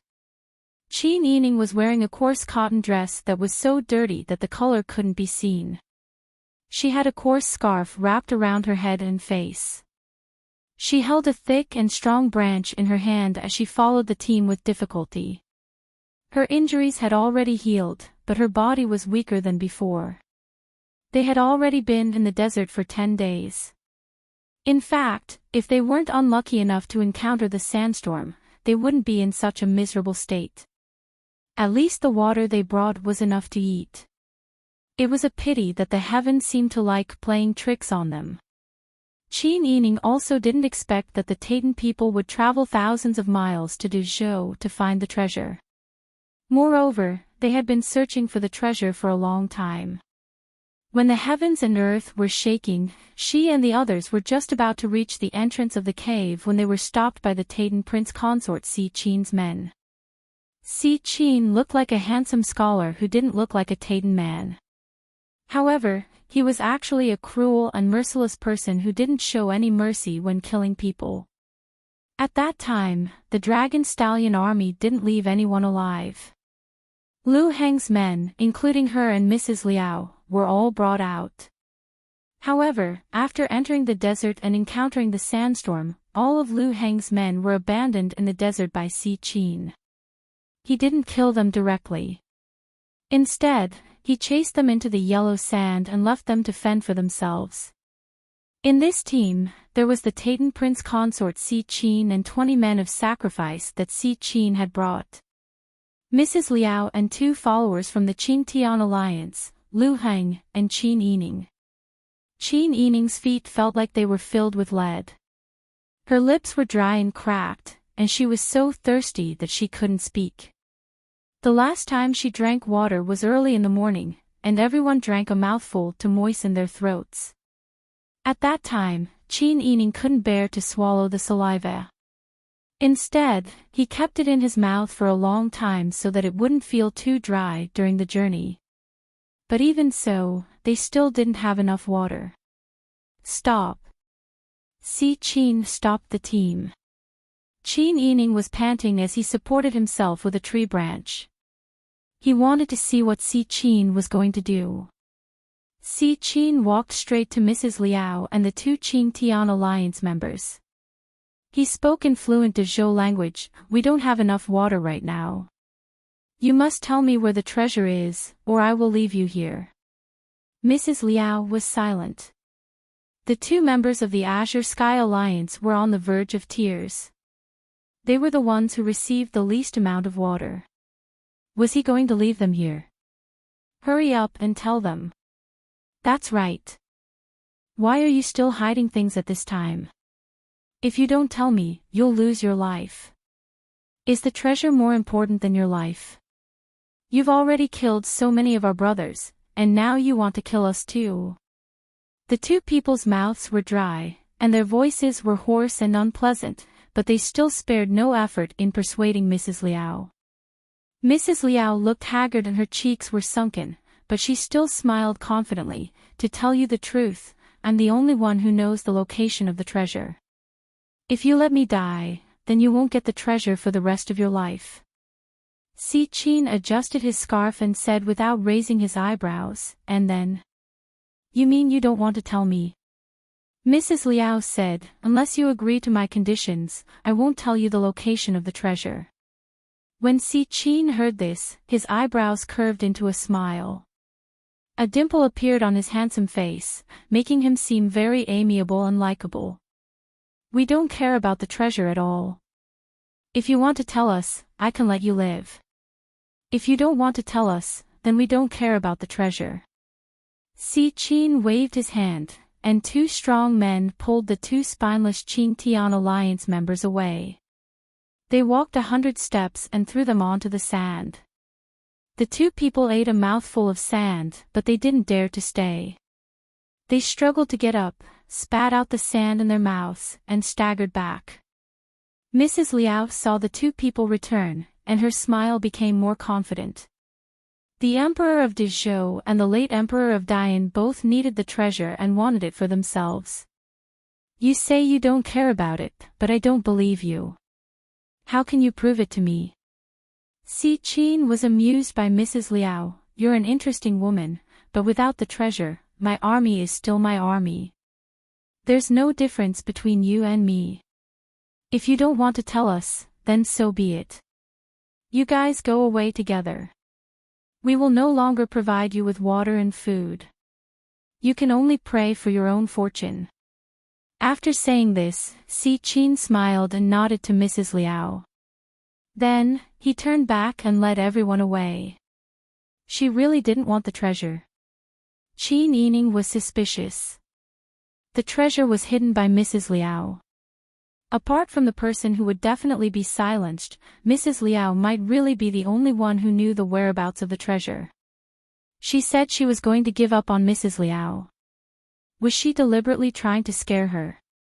Mrs. Liao thought she could use the treasure to negotiate, but who knew that the other party would be so straightforward and give up just like that? Qin Yining watched from the sidelines for so many days. Si Qin was actually a very strange person. He looked like a scholar, but he was actually very skilled in martial arts. He wasn't weak at all. According to Tian Jizi's calculations, one of the 3 malefic stars, Tan Lang, was in the Titan. Combined with Si Qin's achievements and rumors in the Titan, he should be the Grand Marshal who fought with Ji Ziyu for many years. The Titan Princess Inari supported the Prince Regent passed away due to illness. Inari became the Titan's female Khan, and Si Qin became Inari's son-in-law. Even so, Si Qin was still in charge of the Titan army. Every day, he made Inari happy. He could also do some of his own things in private. For example, he kidnapped so many people while searching for the treasure. Therefore, Qin Yining felt that Si Qin's action of giving up the treasure was strange. Shouldn't the people who feed the army plan for more food and provisions? Qin Yining didn't want to talk because she needed to maintain her strength. Si Qin really did what he said. Mrs. Liao and the 2 Qing Tian alliance members chased after the group. They stumbled all the way and could fall at any time. However, Si Qin really didn't give them a drop of water or a bite of food. He didn't catch up until the 3 of them fell behind. Qin Yining also wanted to save them. However, she didn't have water or food. When Si Qin distributed the remaining water, Qin Yining had a whole new level of respect for Qin Yining. He would first let the 20 death warriors who followed him drink water first. Si Qin would restrain himself and drink a mouthful of water. He would only give the rest to the kidnapped people. Lu Heng had the highest status in Si Qin's heart, so he was given the most water. Qin Yining was second. Now that Mrs. Liao and the other 2 had been abandoned, if they still couldn't get out of the desert, she would be the next one to give up. Qin Yining knew this, so she calmly thought of a solution while walking. Qin Yining was quiet, never threw a tantrum, and was very patient. Si Qin couldn't help but walk beside her. Chapter 470. Qin Yining actually didn't have the energy to chat anymore. She was injured and had lost blood again. Her body, which had not recovered, was damaged again. Moreover, she had been kidnapped this time and didn't have the means to properly recover. Therefore, she was very weak right now. If it weren't for the fact that she had been holding on with one last breath, gritting her teeth and telling herself that she couldn't relax, she might really be abandoned here once she relaxed. She might also become a burden that they abandoned. It's nothing much. I just want to live. Qin Yining's throat was unbearably dry. She didn't want to say anything else and only gave this answer indifferently. She didn't even look at Si Qin. Si Qin became even more interested when she saw her indifference. If you were an ordinary woman, you would have tried your best to flatter me in order to live a better life. However, you are different from them. Qin Yining looked straight ahead and said, "You should speak less and conserve more energy." Si Qin was refuted, but she wasn't angry. Instead, she laughed to herself as she walked beside Qin Yining. Her laughter was hoarse, but there was joy from the bottom of her heart. The men of sacrifice walking in front couldn't help but turn back to look at her. Then, they turned back to whisper again. Even though they had been trekking in the desert for so long, Qin Yining's appearance was still beautiful in the eyes of these men. Unlike the tall and strong Taiden women, Qin Yining, who was a beauty born in Jiangnan, was very different in the eyes of these men. If she wasn't the princess consort of Pang Zhishi, these men would have some thoughts about her. However, Si Qin didn't allow them to make a move on her. Now that they saw Si Qin laughing like that, the men all understood. It seemed that the prince consort's heart had been moved and he had feelings for this beauty. Although Anari Khan is also beautiful, she is also very beautiful. However, her tyrannical and domineering attitude towards others had already made them tired of her beauty. This delicate and weak beauty was the polar opposite of Anari. As the men walked, they thought that if Si Qin had feelings for this girl, they would find a way to help him cover it up. However, as soon as these people formed their thoughts, a cloud of dust approached from the front. What was coming from afar was actually a group of horses. Prince Consort, look. The one in front put his hand on his forehead and looked into the distance. He shouted excitedly, "It's our people." It was the Khan. The Khan is here. It really is Khan. Prince Consort, we're saved. The men were no longer dispirited as they cheered loudly in excitement. Si Qin was also overjoyed and hurried to greet him. Qin Yining leaned on a tree branch and stood in place, exchanging glances with Lu Heng, who was also in a similar sorry state. Their group of people had been kidnapped. When they set off, there were more than 10 of them, but now, only the 2 of them were left. Their eyes were filled with the joy of surviving a calamity and the confusion of the unknown future. None of them knew how Anari would treat them. At this moment, Si Qin had already rushed to the front of the group. "Anari, you're here." A beautiful woman in a bright red riding outfit and a silver-white snow fox fur cloak urged her horse forward. Her appearance couldn't be considered outstanding, but her facial features could be considered regular. However, the aura around her was very valiant. Her every movement revealed a valiant and domineering aura. When she saw Si Qin, a smile appeared on her face. She reined in her horse and jumped down. Like a little girl who was looking forward to being cherished, she quickly walked forward. "It wasn't easy to find you. You were gone for so long, but you refused to let anyone pass a message to me. You made me so worried." Si Qin held Anari's hands, a gentle smile on his handsome face. "How did you find your way to the desert?" "I brought some people along the way to pick you up, but we didn't manage to find you. Later on, I heard that a group of people had been attacked by bandits and were heading in the direction of the desert. I was worried that you had encountered a calamity, so I wanted to chase after you. It was my people who reminded me that it would be better to take the official road back to the capital and then come here from the capital. Otherwise, we would also be trapped in the desert." Si Qin smiled and touched Anari's face. "You're so nice." Anari's face instantly flushed red. He said uncomfortably, "For your safety, I should do anything. Did you have fun in Dezhou this time?" "It was all right. We didn't get the treasure, but we caught a few people. There wasn't enough water on the way, so I threw some people away. Now, there are only 2 left." Si Qin pointed behind him as he spoke. Anari looked in the direction of Si Qin's finger and met Lu Heng and Qin Yining's gazes. Being exposed to the wind and the sun in the desert, even if a celestial being descended from the heavens, he wouldn't look any better. Moreover, Qin Yining and Lu Heng were wearing coarse clothes and dirty scarves covered in sand. Their hair was also in a mess. Anari glanced at them casually and asked, "Who are they?" "One of them is the second son of the Lu family in Dezhou. The other is the princess consort of Prince Zhongshuan. Initially, I caught a survivor of the Qingtian alliance. However, the Qingtian alliance refused to tell me the whereabouts of the treasure. Keeping them would only be a waste of water and food, so I threw them away." You did well." Anari ordered someone to bring out a water bottle and distribute the water and dry food to everyone. Si Qin and Anari sat at the side, chatting and laughing softly. Qin Yining and Lu Heng were given a half-empty water bag and a dry biscuit each. Qin Yining didn't dare to eat it all at once, in case something unexpected happened along the way.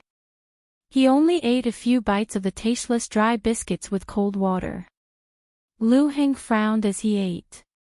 He said softly, "It's been hard on you. You're still weak." Qin Yining smiled bitterly and said softly, "I'm already lucky to be alive.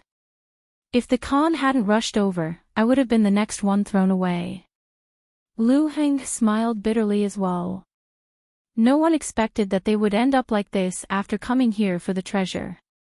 They didn't know how Anari would treat them when they reached the Taitan capital.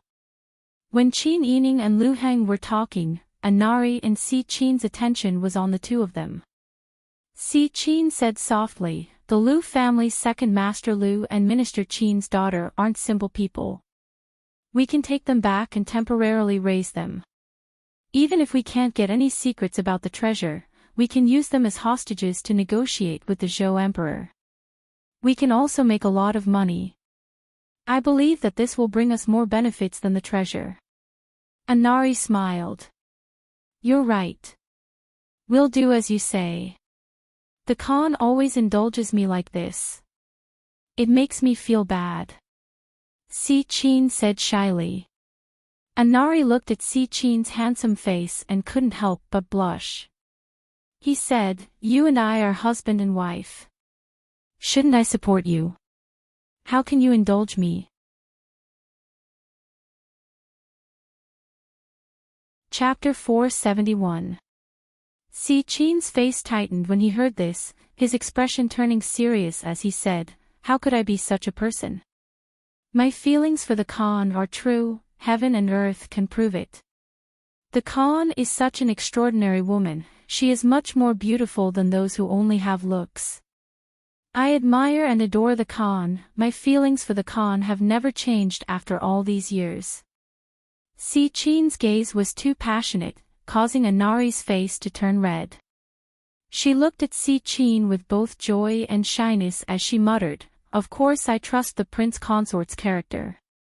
Si Qin was moved as he held onto Anari's hands and slowly leaned over. Anari looked down in embarrassment and closed her eyes, waiting for the kiss to come. When the men at the side saw this, they drank water and ate their rations while trying to hold back their laughter. In their hearts, they were praising the prince consort for being so powerful. He was both handsome and talented. Only such a man would be able to tame such a shrewish woman like the Khan. Perhaps because there were too many people around, Si Qin did not kiss Anari and only rubbed his forehead against hers. Such an intimate action was even more arousing than a kiss. Anari was treated so preciously, how could she remember anything else? She only felt that she was about to melt into a puddle of water and melt into Si Qin's gentleness. That little bit of suspicion just now had long been thrown out of the window. However, when she glanced at Qin Yining and saw Qin Yining's face that could not hide his beauty under the dirt, Anari still felt stifled in her heart. This kind of vixen was really annoying.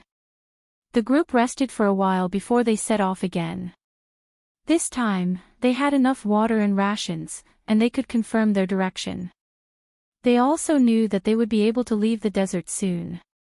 Everyone's mood was different from before, and they were all relaxed and happy. However, as captives, Qin Yining and Lu Heng were not assigned horses.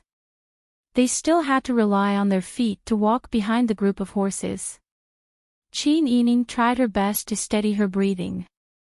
She told herself that at least she had water and food now. She didn't have to worry about these people abandoning her in the desert.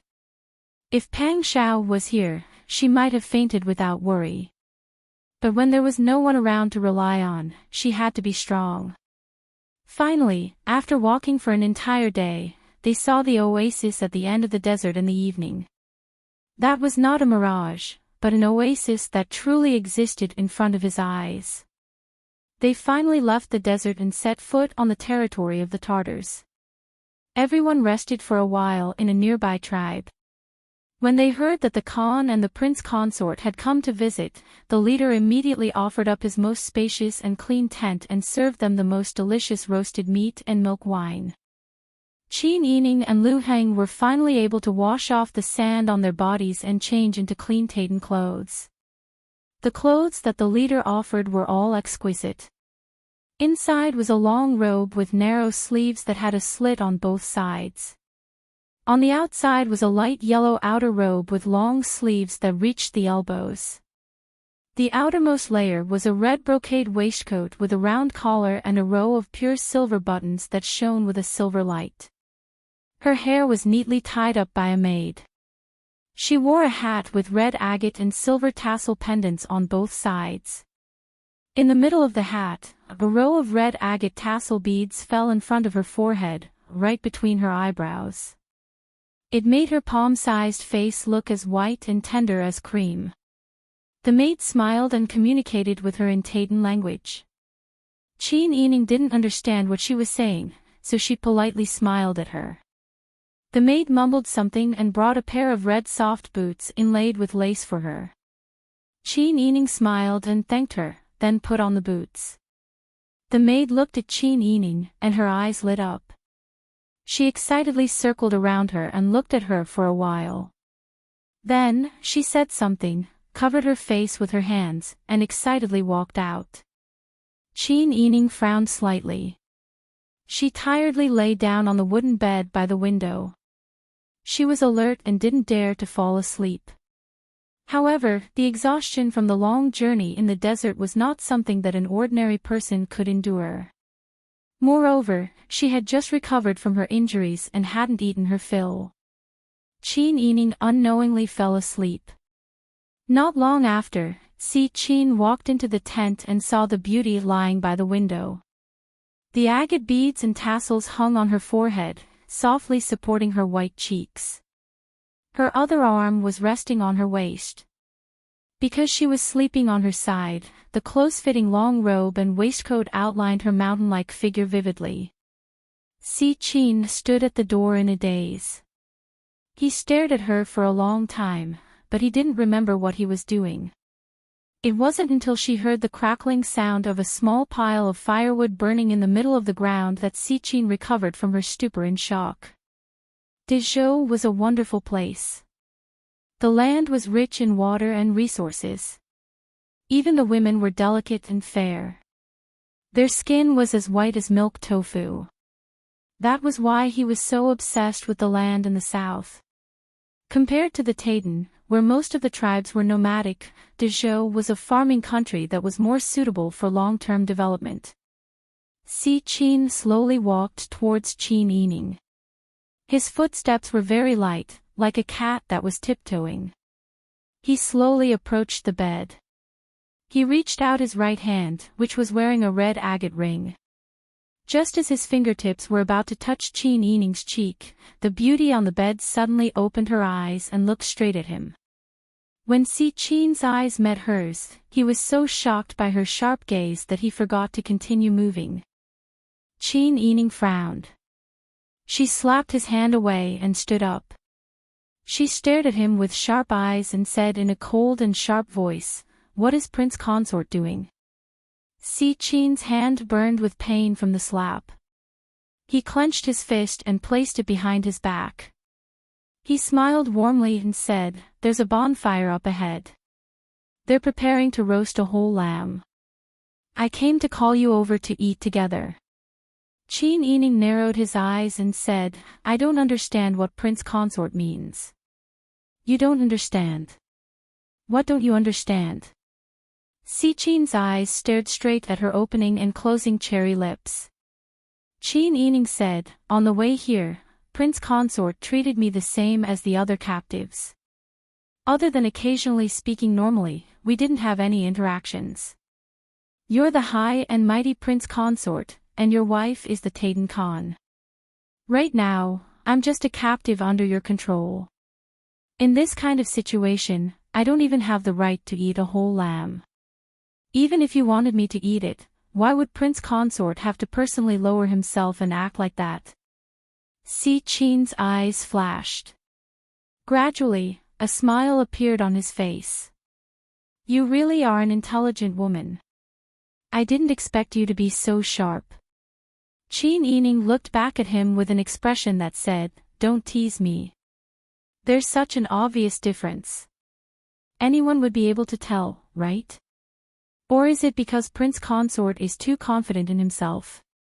Do you think that as long as you show a good face, all women will be charmed until they lose their sense of direction?" When Si Qin heard this, his eagle eyes immediately narrowed. His gaze was filled with a strong murderous intent. Chapter 472. When Qin Yining saw Si Qin's expression, she immediately knew what was going on. At first, she had felt that Si Qin's behavior was very strange. Just as she had said, Si Qin's attitude towards people in the desert was very different from when he had met the Khan. She did not care about his attitude towards others, but Si Qin had not treated her in any special way at the beginning. Why was he acting as if he was deeply attracted to her now? She was not so naive as to think that there would be a chance for them to develop feelings for each other over time. Therefore, Qin Yining felt that there was something fishy going on. Si Qin was able to become the most respected person in Taitan after Inari. It was impossible for him to be as pure and loyal as he appeared to be. Furthermore, there were two other people who were equally as famous as Si Qin. One was her husband, and the other was Ji Ziyu. Qin Yining knew very well what kind of people they were. Qin Yining would never believe Si Qin's actions today. She had just arrived, so she had to be extremely vigilant to prevent herself from falling into a trap. Qin Yining thought for a long time, but it only took a moment. Si Qin also immediately retracted the coldness in his eyes, as if he was not the person who had been filled with killing intent just now. Princess really knows how to joke. It seems that Prince Zhongshuan dotes on Princess a lot. Qin Yining smiled but did not say anything. Si Qin continued, "You don't need to be nervous. Since you know that Prince Zhongshuan does not care about you, then he will agree to whatever conditions we discuss with him. He will definitely spare your life. Naturally, your life will not be in danger." Qin Yining could not help but smile when she heard this. "Then I have to thank Prince Consort for not killing me." Si Qin didn't get angry when she heard this. Instead, she felt that Qin Yining's eyes were so bright and alluring that one couldn't help but want to look into her watery eyes. He took a few steps forward, raised his hand, and slid his finger across Qin Yining's cheek. However, she tilted her head and avoided his touch. At last it touched the chain of onyx beads that hung over her cheek under her bonnet. The bead chain swayed, and the sound of the agate beads colliding with each other was very crisp. Si Qin looked down at Qin Yining. From his angle, he could see the undisguised disgust and contempt on her pretty face. "You don't have to be angry with me. If you really want to be angry, you should be angry that your man didn't protect you well. Why did I let you come out alone and experience so many dangers along the way? I even brought you back to Taitan. You should know that your injuries were originally very serious. It was only because I found someone to treat you that you barely managed to keep your life. Don't you people from Dezhou all grow up reading books? Don't tell me that you don't know the meaning of gratitude." When Qin Yining heard this, the anger in her heart surged. She suddenly raised her head and glared at Si Qin. In a cold voice, she said, "Why should I be grateful to someone who kidnapped me? How do you know that I need you to save my life? I would rather die on Dezhou's soil and leave my corpse to my husband than let him search for me tirelessly like a headless fly and suffer all the time. In the end, I would even become a bargaining chip that you use to threaten him because of my ignoble existence." When she was angry, her eyes were so bright that they seemed to be lit by two clusters of flames. Looking at her, Si Qin's heart was ignited with a scorching fire. He grabbed Qin Yining's neck and forced her to raise her head to look at him.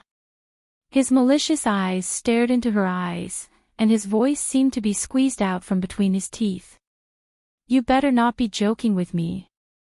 I'm a serious person. If you say that, I won't be able to resist the urge to kill you. Qin Yining was choked until she couldn't breathe, but she still refused to give in. She glared fiercely at Si Qin and said with difficulty, I'm also a serious person. If you don't kill me, I'll be disappointed. Si Qin had never met a woman who was so unafraid of death. Perhaps he had met one in the past, but those women were far from being as beautiful and unforgettable as Qin Yining. She was a beautiful and intelligent woman of noble birth, but she also had such a hot temper. This made Si Qin envious of Pang Zhao's luck with women. Why didn't he have such good luck to have such a lovely wife? What are you doing? Just as Qin Yining was about to suffocate and was waiting for death with her eyes closed, an angry roar suddenly came from the door. Anari quickly rushed in. She stood at the door and saw that Si Qin and Qin Yining were so close together. She thought they were doing something intimate. She was so angry that her head was buzzing. She didn't care about anything else and roared loudly. She rushed in with the intention of teaching Qin Yining a lesson. But when she got closer, she realized that Si Qin wasn't doing anything intimate with Qin Yining. He was clearly going to kill her. Although Anari didn't like Si Qin touching other women, her anger had already dissipated by half. She couldn't help but ask in confusion, what's going on? Didn't you want to use her to negotiate with Wang Yi from Dezhou? If you kill her now, we'll have one less bargaining chip. Si Qin seemed to have regained his rationality when he heard Anari's voice. He angrily slowly let go of her hand. As soon as he let go, Qin Yining's body couldn't help but sway. He fell to the ground and coughed violently. Si Qin clasped his hands behind his back and looked at Qin Yining. He said in a low voice, I'll let you off this time for the sake of the Khan. If you dare to provoke me again, it won't end so easily. After saying those harsh words, Si Qin turned back to face Anari. He was as gentle as water again. Even when he smiled, his eyes were curved and his breath was mixed with honey. Khan, I'm sorry to have frightened you. Si Qin held Anari's hand. Anari looked at Si Qin reproachfully. She didn't hide the displeasure in her voice as she said, I'm not frightened. I'm just very angry. I thought that this vixen changed into a clean set of clothes and stole your soul. When Si Qin heard this, his face instantly tensed up. Khan, don't make such jokes in the future. Don't you know what kind of person I am? I've been in love with Khan for so long. Have you ever seen me seduce anyone? She's just an ordinary person. Even if a few fairies came from the heavens, they wouldn't be able to change my feelings for you. Anari was very moved by Si Qin's words. Her eyes were filled with tears as she obediently nestled against Si Qin's chest. She even rubbed against his chest like a spoiled kitten.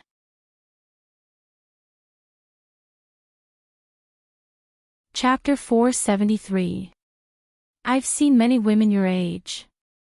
But I've never seen a woman who isn't afraid of the enemy's sword. That day when you saved me, I saw you disregard your own safety and resolutely protect me. From then on, I only had you in my heart and in my eyes. No woman can be as outstanding as you, younger and more beautiful than you, and not have your talent and courage. But compared to your courage, I can't compare to your sincerity towards me. Khan, what else are you not confident about? In my heart, you're like a goddess. You're so precious that I wouldn't exchange it for 1,000 miles of land. Si Qin's voice was low and gentle, and every word was sincere. Anari's face immediately turned red. She was so embarrassed that she wanted to bury herself in Si Qin's arms and not come out. What are you talking about? How am I that good? I'm not beautiful enough, and I have a strong temper. You're the most elegant and outstanding man in Tayton. I've always known that you're the one who's at a disadvantage when we're together. See Chin, don't blame me for being suspicious. I'm really afraid of losing you. You're so outstanding, and I'm not good enough for you. Silly girl. See Chin used his finger to block Anari's lips. You're not allowed to belittle yourself like this. You're the Khan of Taden, my wife, and my master. How are you not good enough for me? It's obvious that I'm not good enough for you. It's all my fault for making you feel so insecure. Anari, hit me. As long as you're not sad. How could I bear to? Anari raised her head and took the initiative to kiss Si Chin's cheek. Si Chin was touched by her lively and forthright action. He couldn't help but smile and lean over to kiss her. At this moment, Chin Yining was sitting on the ground with his eyes lowered. After listening to Si Chin and Anari's sweet talk for a long time, he got goosebumps all over his body. His suspicions about Si Chin grew even more. Although the relationship between husband and wife was good, it was normal for them to say such sweet words. However, between Si Chin and Anari, it was obvious that Anari was in a position of inferiority. Si Chin had to coax her with words so that she could live with him in a stable manner. Si Chin's words were so pleasant to the ears that it was as if he had recited them countless times in his head. But why did Si Chin treat Anari this way? Was it really just a husband's love for his wife? Chin Yining lowered her head. Her long eyelashes fluttered. Countless possibilities appeared in her mind, but they were all rejected by her after careful consideration. Chin Yining felt that there was still room for discussion as to how many of these pleasant words were true. In any case, if it were her, she wouldn't believe Si Chin. This was because to test a person's sincerity, one didn't have to pay attention to what the other party said, but what they did. No matter how much Si Chin said, it was an indisputable fact that he had taken the initiative to enter another woman's tent. Who would believe that they were going to interrogate the hostages, let alone interrogate them? Only a woman as honest as Anari would believe him. Chin Yining made up her mind that she should properly investigate the power structure of the Taden during this period of time. She felt that Si Chin was too cunning, while Anari was too honest. With the two of them together, Si Chin could easily set up a trap for Anari to fall into. Si Chin was only the emperor's son-in-law. No matter how outstanding he was, in the eyes of others, he was still someone who relied on women to get to where he was. Perhaps there were already disagreements between the two of them. And these were the factors that she could use to escape. At this moment, she suddenly felt a sharp pain on her scalp. She suddenly came back to her senses and realized that Anari had grabbed her hat. Even her hair that was hidden under the hat was pulled up, forcing her to stand up with Anari's strength. You slutty fox. In the future, stay away from Ben Khan's men. If you're really so thirsty that you can't leave a man, don't blame Ben Khan for finding a dozen warriors to serve you. When had Chin Yining ever suffered such humiliation in her life? She was the kind of person who would rather die standing than live kneeling. Anari actually dared to grab her hair and say such disgusting words. Chin Yining wasn't going to back down. She immediately grabbed her hand and forcefully pulled it away. She then stood up and said mockingly, I have long heard that the position of Khan of Tatar has been changed to a woman. Actually, when I heard about how the female regent of Tatar manages the state, I was already very curious and full of admiration for you. I just didn't expect that the regent that I admired would become a completely different person after becoming the Khan. Or have you always been a woman without confidence, always paranoid and worried that your husband would fall for another woman? If you're really that capable, you should be confident that your husband wouldn't fall for anyone else other than you. But look at you now. You didn't keep your own dog on a leash and you're blaming others. We're both women, but you can still say such disgusting words. Don't you feel ashamed of your manners?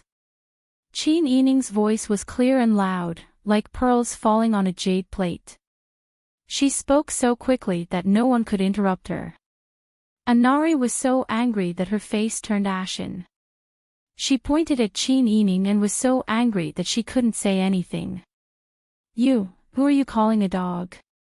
Didn't you hear it very clearly? It's really strange. How can there be people in this world who like to be scolded? Do you want me to scold you again so that you can listen carefully? How dare you? Good, you're still twisting words and forcing logic. You're clearly the one who used your beauty to seduce other people's men. You're afraid of death, so you want to live, so you seduced my man. Don't you think your actions are honorable? Which eye of yours saw me seducing? It's clearly your man who barged into my place. Even if I'm a hostage, you still need to use me to blackmail Pang Zhishi. Aren't you afraid that if I don't survive, Pang Zhishi will take revenge in anger?"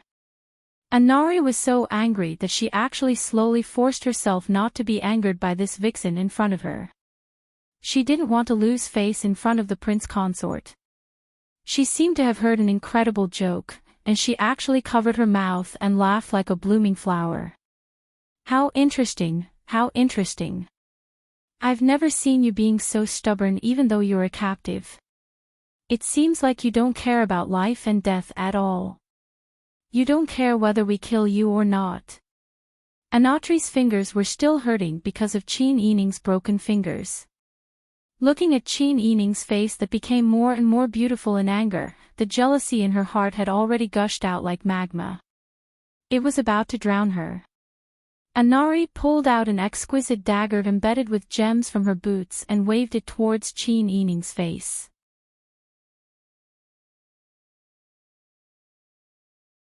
Chapter 474. Qin Yining did not expect Anari to be such a brainless person. She actually used a knife at the slightest disagreement.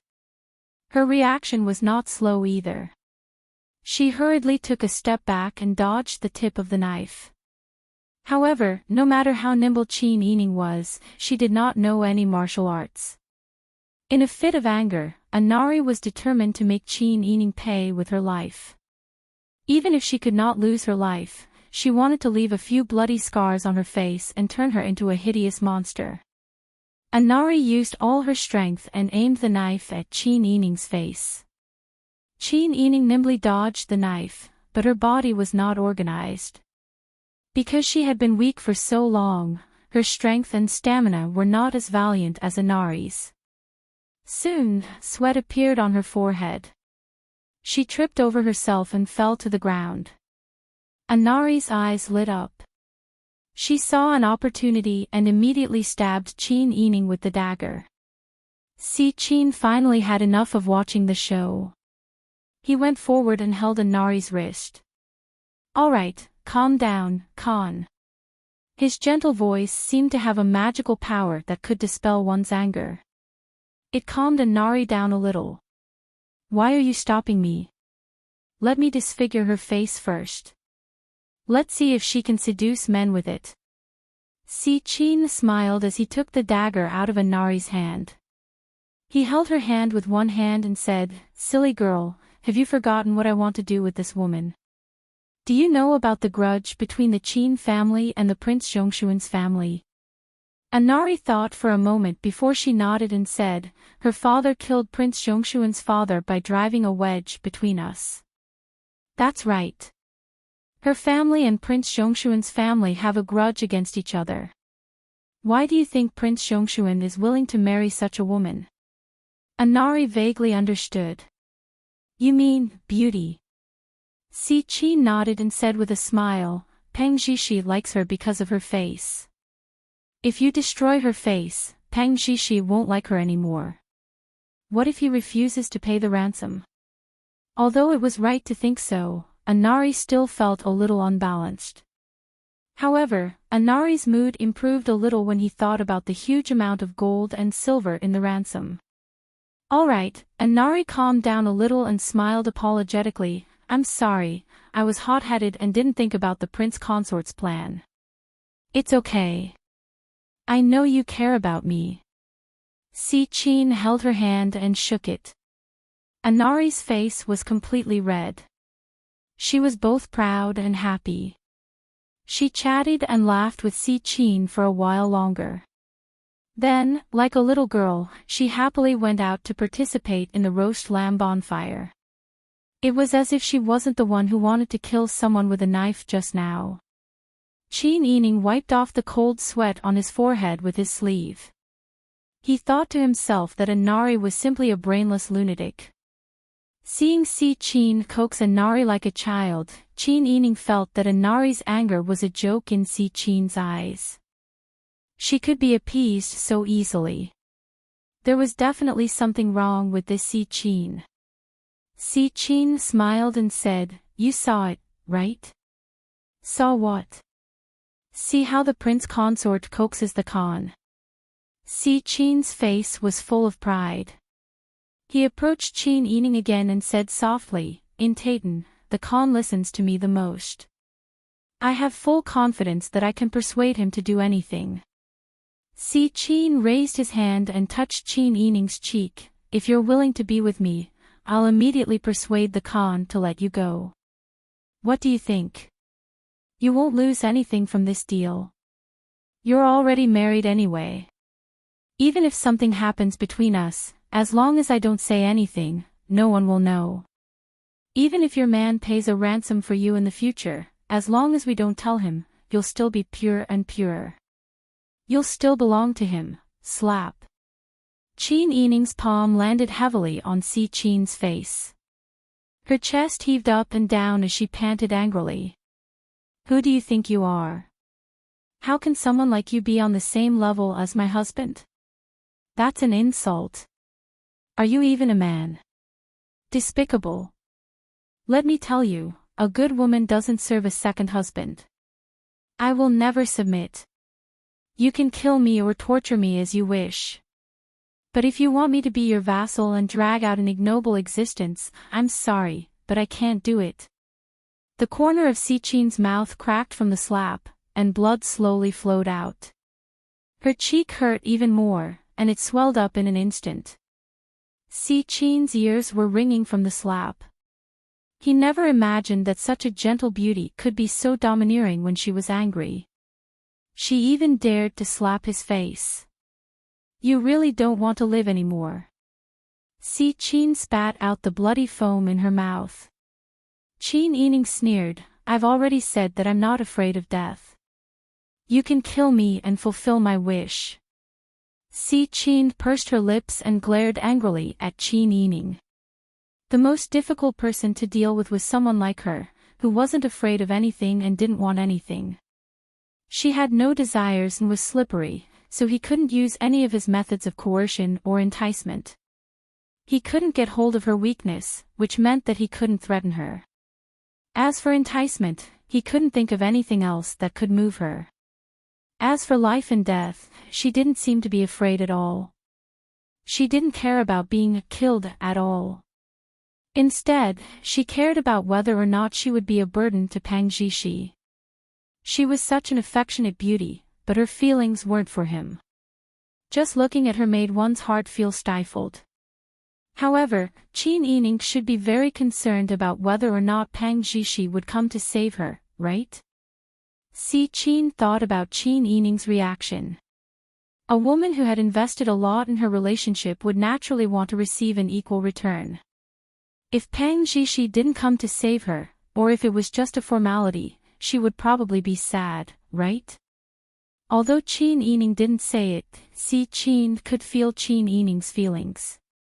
Women were such emotional creatures. Anari was like this, and Chin Yining was also like this. Si-Chin touched the corner of his mouth with the tip of his tongue and tasted blood. He spat out a mouthful of blood and turned to leave angrily. Chin Yining watched coldly as he left. Only then did she relax her tightly clenched fists and fall onto the bed. She had finally survived this ordeal. She rubbed her slightly swollen forehead. Her face was a little pale from the double torture of physical and mental fatigue. Chin Yining lay down again and even covered herself with the blanket. She was now in Titan territory. Anari was a brainless madman, and Si-Chin was also a scum who was used to acting. They could barge in at any time. Chin Yining felt that she could rest. She still needed to rest well. If she rested well, she would be able to deal with any unexpected situations at any time. Chin Yining was very alert in her sleep.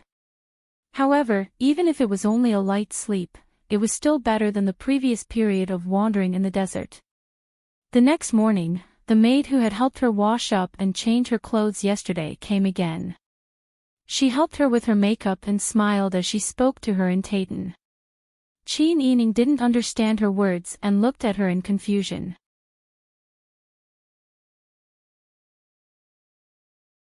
Chapter 475. Chin Yining didn't want to go at first, but she thought that this was a rare opportunity to go out and explore the terrain. Regardless of whether she had to escape or not, she had to familiarize herself with the surroundings.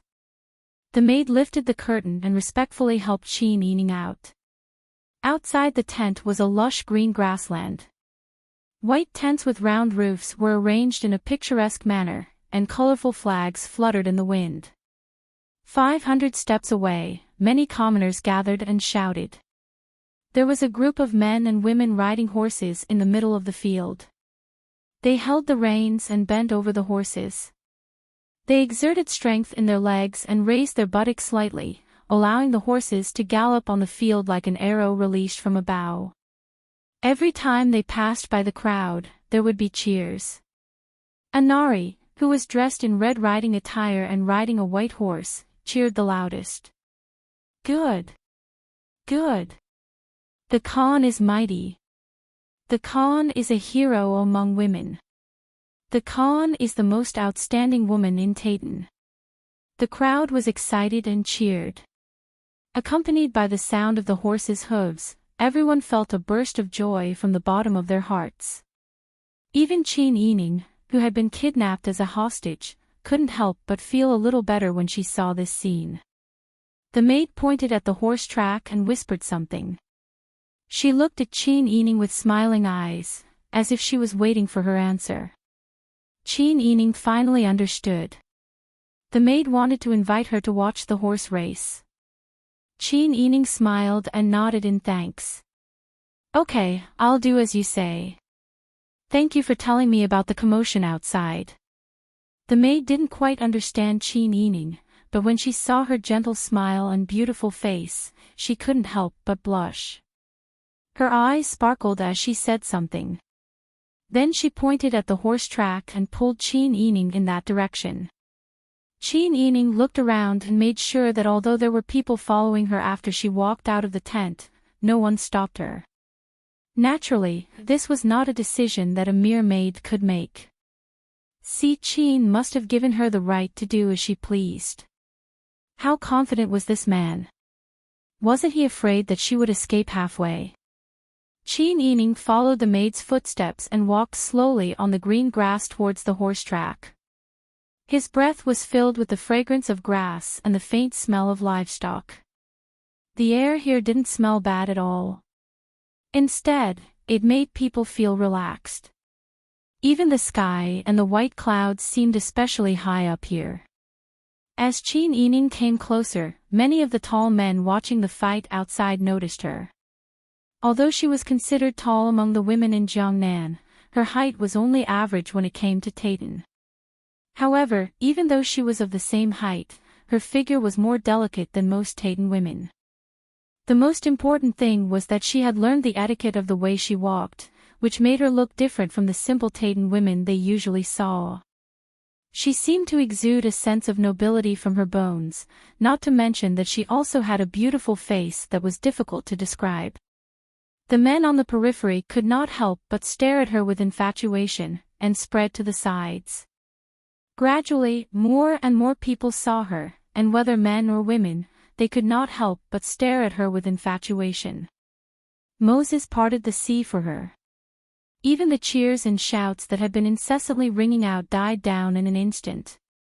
Chin Yining felt a little uncomfortable being stared at like this.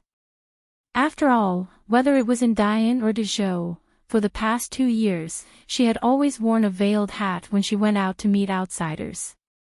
Although she had to show her face when she was a child, no one stared at her like this at that time. Moreover, the Tayton herdsmen were simple and honest. They liked what they liked and disliked what they hated. They did not restrain their gazes at her, and it made her feel uncomfortable all over. However, even though she felt uncomfortable, Chin Ening could not show her fear. She expressionlessly walked all the way to the front of the field. Through the wooden fence, she looked at the horses running in circles in the field. She pretended to be watching the horse race seriously, but she secretly looked further away to observe the surrounding terrain. Anari very happily enjoyed the praise and cheers of her subjects. Listening to the worship and praise, she felt great satisfaction in her heart. She could not help but work harder to show off her riding skills to win more praise. She also wanted people to know that although she was the only female Khan in the Tayton for decades, she was also a heroine who was not inferior to men.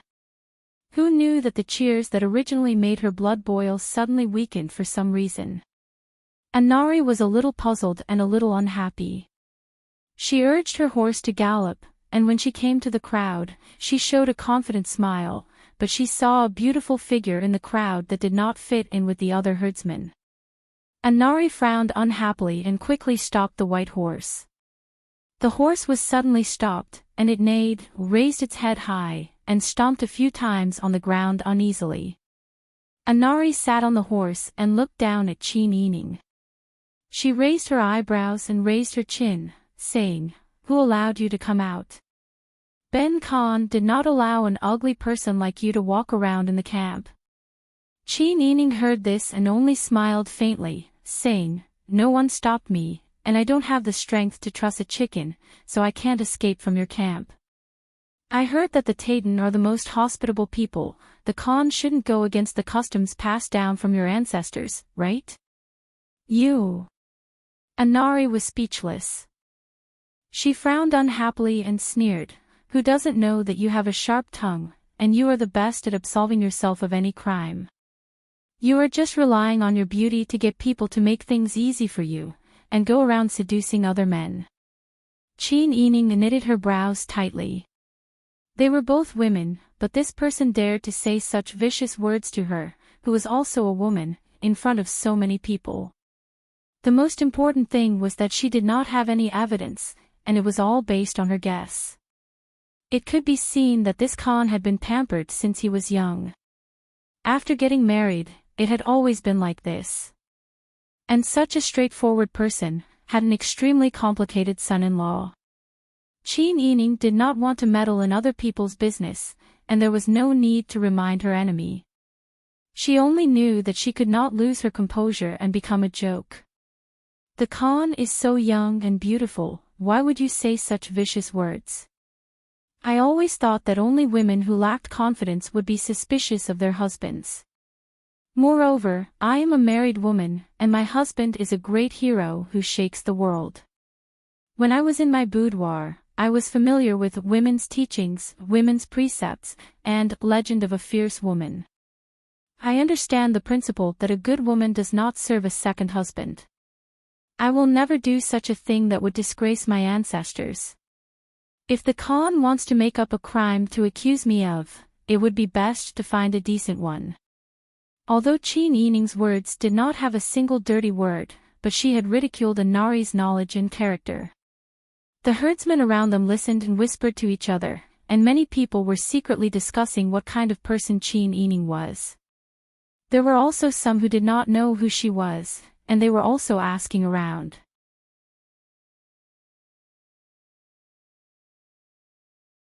Chapter 476. Chin Ening smiled. Her smile was so bright that it took one's breath away.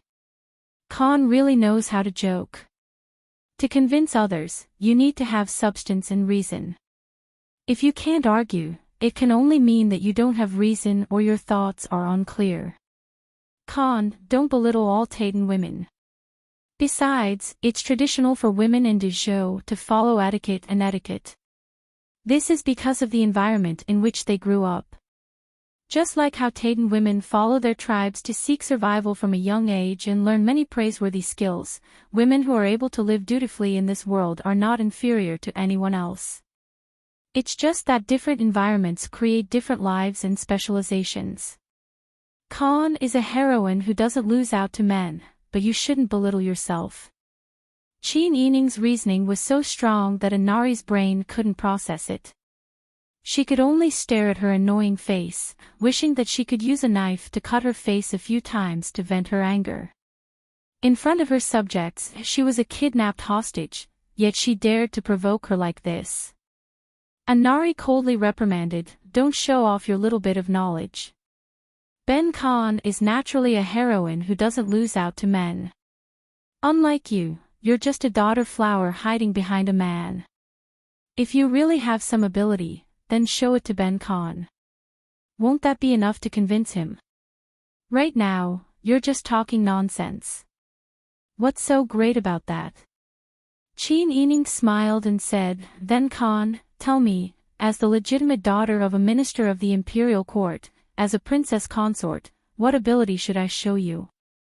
"You. If you have the ability, then don't show off in front of your father and man. How about we have a fair competition?" Inari was determined to make things difficult for Qin Yining. She looked around and then raised her whip, "Let's compete in horsemanship." Qin Yining raised her eyebrows. She turned her eyes and tactfully refused. "Khan is skilled in horsemanship. How can I be a match for Khan? Let's not compete." Qin Yining's voice was soft and gentle, revealing the unique gentleness of a southern woman. Some of the herdsmen around them could understand de Zhou's language, so they passed on the information to the people around them. Everyone looked at the beautiful woman and felt that her words were very sincere. The Khan grew up on horseback since he was a child. How could a rich young lady from de Zhou compare to him? They had heard that there were many women from official families in de Zhou who had to bind their feet until they were crippled. They even said that they were beautiful. How could a woman who couldn't even stand properly know how to ride a horse? With this thought in mind, some honest herdsmen curiously looked at Qin Yining's feet. However, the robe covered his feet and they couldn't see clearly. Inari smirked and mocked, "That's why I said you're just an embroidered pillow who only knows how to talk. If you don't want to compete, then so be it. I'll just treat you de Zhou women as people who only have looks. If you're an ordinary woman who doesn't know how to ride a horse, then I'll let it go. I didn't expect Ji Pan An's family to raise such a daughter who doesn't even have the courage to accept the challenge." Inari shook her head as she said this, as if she was very sorry. "I really feel sorry for Ji Pan An. His reputation is going to be ruined by you." Everyone could finally see it now. The Khan hated this woman from de Zhou from the bottom of his heart. The reason might be that this beautiful woman had something to do with the Khan's son-in-law. Some of the married women couldn't stand seeing their men having anything to do with young and beautiful women. Therefore, they could understand why Inari refused to let go of Qin Yining. They all spoke out to support her, saying that if Qin Yining didn't dare to accept the challenge, then she would lose the face of all the women in de Zhou. Qin Yining didn't want to compete at first.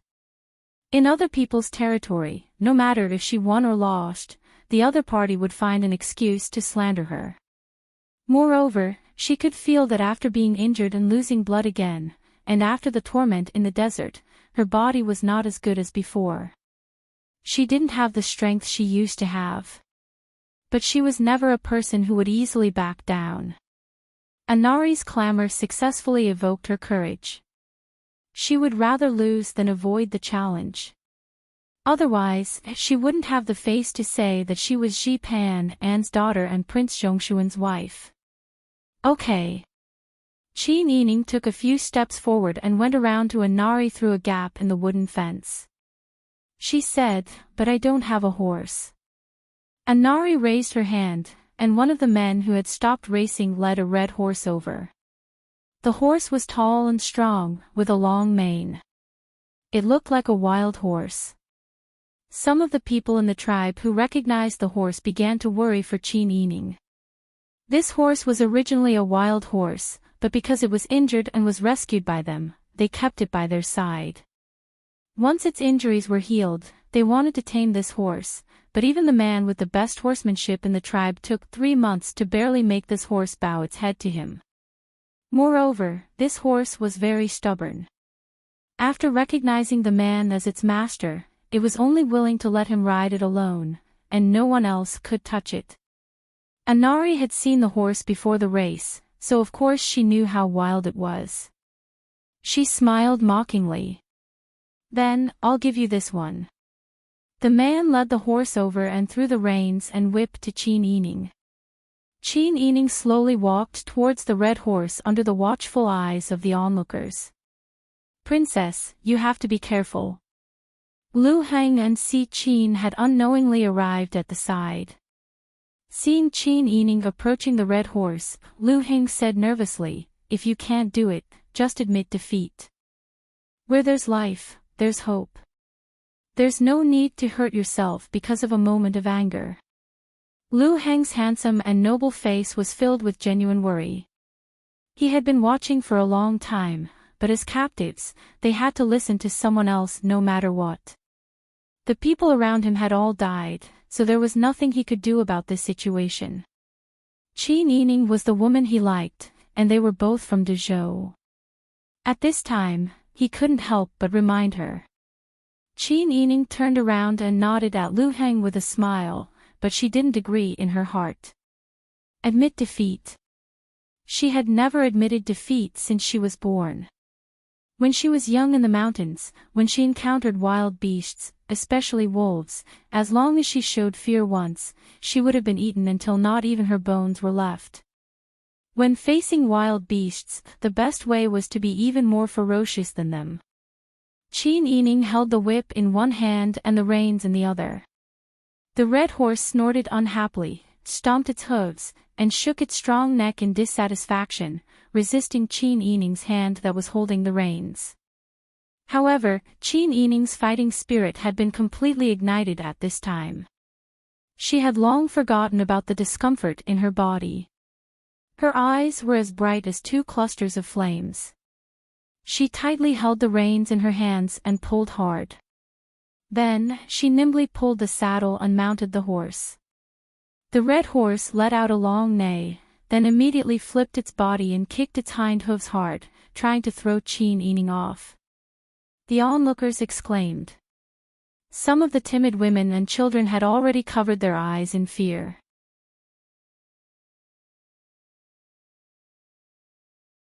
Chapter 477. The sky was blue, the clouds were white, the grass was green, the horse was red, and the beauty was wearing a tartan robe with narrow sleeves. Her hair was flying in the wind, her skin was white as snow, her eyes were shining under her slender eyebrows, and her lips were pursed stubbornly as she trained the horse seriously. All of these formed a very impactful picture in the eyes of all the onlookers. It could no longer be described as beautiful or ugly. What was moving and shocking was the stubbornness and unyielding in her bones. Although she was too delicate and delicate compared with the wild horse, the momentum they exuded when they fought was evenly matched. Lu Heng had already been mesmerized by the scene. Si Qin also narrowed her eyes slightly and looked amazed. Anari bit her lower lip. She didn't expect that this vixen could seduce people just by training a horse. Now, she just wanted this vixen to fall and be trampled by the wild horse until her bones and tendons were broken. But Anari's hope was doomed to fail. Qin Yining held the reins tightly, hugged the saddle, and bent down firmly on the horse's back with her legs clamped. She was not afraid of the red horse's toughness at all. She had dealt with wild horses before and had ridden the leading horse of a herd. Although the leading horse did not want to go with her when they parted, she had some love and respect for these wild and spiritual animals. Naturally, she had a way to tame them. Qin Yining was determined not to admit defeat, but the wild horse was also stubborn. When the woman and the horse were in a deadlock, the red horse saw that it could not get rid of her, so it neighed and ran wildly with her. Qin Yining was caught off guard by the horse, which made the onlookers exclaim. However, she reacted quickly and immediately straightened her posture. She simply accompanied the wild horse to run around in a circle as fast as lightning. She bent down, focused on stabilizing herself, and tried to control the horse. Her long hair flew behind her head. In the blink of an eye, she ran a lap around the wooden fence. Wherever she went, there was a gust of wind. The people around could not see her expression clearly, and she ran away in the blink of an eye. Her speed was much faster than when Inari was racing with others. After all, those men were just accompanying the Khan in the horse race. It didn't matter if they won or lost. They just wanted to make the Khan happy. But now, Qin Yining was training the horse. The most important thing was to let the horse run smoothly. Comparing the two, it went without saying which one was more realistic and whose riding skills were more exquisite. In fact, when Inari chose a wild horse for Qin Yining, hoping that she would fall to her death, Inari had already lost in horsemanship. Inari gripped the horsewhip in her hand tightly. She gritted her teeth as she looked at the person who had run several laps in front of her. Qin Yining, on the other hand, felt that the red horse had given in. Not only did it slow down, but it was also willing to listen to her commands. After riding the red horse for more than 10 laps, Qin Yining tried to stop it in front of the crowd. The red horse actually stopped with a long neigh. The crowd exclaimed in surprise. Many of the young men looked at Qin Yining with eyes full of worship and admiration. Qin Yining sat on the horse and smiled at Inari. "Khan, we can compete now." What was there to compete with? He had started by training horses, and had already displayed his superb horsemanship skills to the fullest. It was breathtaking. If they were to compete at this time, wouldn't it be embarrassing if they lost? Inari snorted and raised her chin. "I'm too lazy to compete with you." She walked toward Qin. Qin Yining blinked. Her smile was very gentle, as if she was indulging an ignorant child. "All right. Then let's not compete." She nimbly dismounted from the horse and handed the reins back to the man who had led the horse to her. Who knew that the horse would snort and nudge Qin Yining's face with its big head? It even used its big face to rub against Qin Yining's neck. Its affectionate behavior made it hard to imagine that this coquettish fellow was the tyrant who had wanted to throw people to their deaths. The man was a straightforward person. He laughed when he saw this. He spoke in Dezhou's broken accent, "Horse, mud." Qin Yining smiled and said, "Thank you for lending it to me just now." No, horse, Western Wasteland mud, Yining, horse, belongs to mud." Dezhou, who was more talkative, enthusiastically helped Qin Yining translate. "Miss, Sangda means that this horse is yours. You tamed it, and it likes you, so the horse should belong to you." Qin Yining hurriedly said, "You can't do that. This horse was originally lent to me." "Miss, you don't know. This horse was originally picked up by Sangda. He tamed it for 3 months before the horse agreed to let him ride it. However, you tamed it in just a moment. We people of the grassland also pay attention to fate. Miss, you and this horse are clearly more fated." The other herdsmen around them also smiled and nodded.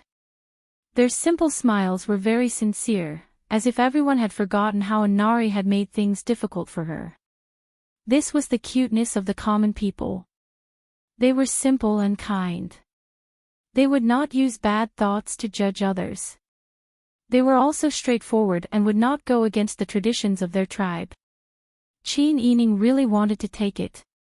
She definitely would not stay here forever. She could not become a tool for others to restrict her father and Pang Xiao. Therefore, rather than waiting for death, it was better to take the initiative to attack. Therefore, with a horse, the success rate of escaping would be much higher. However, as a prisoner, even if she took the horse now, Anari would not be able to take it away because of his face. Later on, he would use all kinds of methods to prevent her from owning the horse. Anari was the con. Of course, he could not directly take away her things. Therefore, the best way was to let the horse die. It was useless for her to want a dead horse.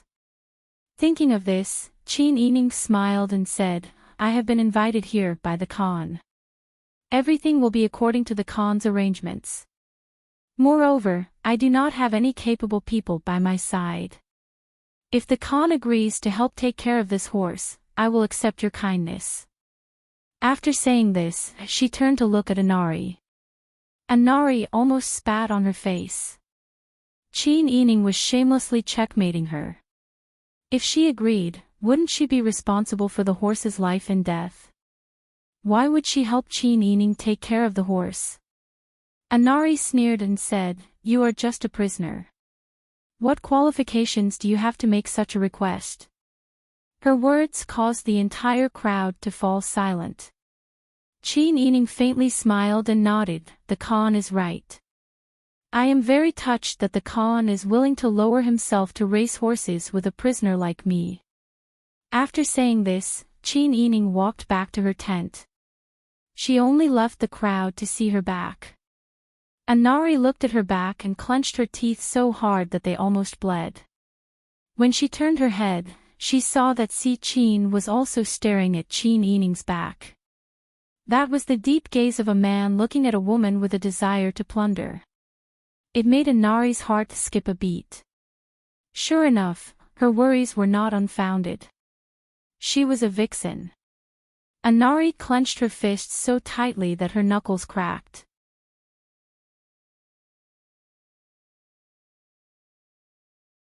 Chapter 478. As soon as Chin Yining returned to the tent, she collapsed onto the couch in exhaustion.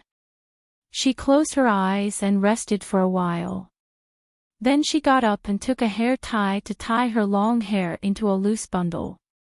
She then lay down to rest. The maid arranged for her saw that she had fallen asleep, so she didn't disturb her and quietly left. Who knew that as soon as she lifted the curtain of the tent, she would see Si Chin standing at the door with his hands behind his back. She didn't know when he had arrived. When the maid saw that it was the prince consort, she was stunned for a moment before bowing in greeting. Just as she was about to open her mouth to greet him, Si Chin made a shushing gesture and waved his hand, indicating for her to leave. When the maid saw this, her heart skipped a beat. She thought about how the Khan had made things difficult for the person in the room today and then observed the prince consort's expression. She felt that she had discovered something incredible. This person was so beautiful that even she couldn't help but take a few more glances at her. She had to carefully protect her, so how could she be seen in a man's eyes? If the prince consort really had any thoughts, she might be the first to lose her little life. The maid lowered her head and shrunk her shoulders as she left. As she walked, she wondered if she should tell the Khan about this. She blinked and rejected this idea. Who didn't know that the Khan was infatuated with the prince consort? The Khan also wanted to be strong. If the prince consort took a fancy to another woman and the maid found out, he might immediately kill her. Even if the Khan didn't kill her, the prince consort wouldn't let her off if he found out that she had told on him. Right now, she could only pray that the Khan didn't know about this. If this matter was exposed and the Khan asked her, it would be best to find a good excuse. When the maid thought of this, she almost cried. In the tent, Si Chin slowly walked over to Chin Yining's bed. He lowered his head to look at her sleeping face and didn't move for a long time. This wasn't the first time he had been uncontrollably attracted to her. Si Chin had always been a person with great self-control. He always knew what he wanted and how to get what he wanted. But now that he saw Chin Yining, he suddenly had a strong desire to obtain this woman. It wasn't that he hadn't seen beautiful women before, but it was his first time seeing a woman as beautiful as her. She was different from all the other women in Tayton. She was like a spring, soft and firm. Her every movement was graceful, and her every frown and smile were charming. Such a woman, even if she did nothing but stay by his side, just looking at her would make him feel good. Why did this person appear so late? It seemed that Tian Jizi was right. His life had been wasted since he was born. Everything he wanted would not be placed right in front of him. He would have to work hard to obtain them. Si Qin pursed his lips and sat on the edge of the bed. He knew that Qin Yining was very sensitive, so he chose to come when Qin Yining was tired. He also restrained his aura and reduced his presence so that he wouldn't stare at her all the time. Si Qin looked at her delicate face and felt a strong urge to touch her. He reached out and gently touched her face with his right index and middle finger. Qin Yining seemed to feel something and suddenly opened her eyes. Seeing the hand in front of her, she hurriedly slapped his hand away. With a crisp slap, Si Qin frowned and retracted his hand. Qin Yining jumped up. Although her vision turned dark, she didn't show it on her face. Her sharp eyes stared fiercely at Si Qin. She didn't sleep well and was in the enemy's camp. No matter how tired she was, she had to force herself to stay awake. If it weren't for the fact that she had wasted so much energy training the horse, she wouldn't have waited for Si Qin to reach out to touch her. Si Qin slowly stood up and looked straight into her guarded eyes. He rubbed his fingers and slowly walked forward. I suddenly have a very good suggestion. None of your suggestions are good to me. Qin Yining looked at him coldly. I advise you, Prince Consort, to cherish your current life. Although your Khan is not a very intelligent woman, she is a woman who treats you with sincerity. If you let her down, aren't you afraid of retribution? Retribution? Si Qin seemed to have heard the funniest joke in the world. Yes, you're right. Look at your man. He's killed countless people, and now his retribution is that his woman has fallen into my hands. Si Qin's voice suddenly rose. His low and angry voice made people's hearts tremble. Qin Yining's heart couldn't help but skip a beat, but she wasn't afraid at all. She coldly looked back at him.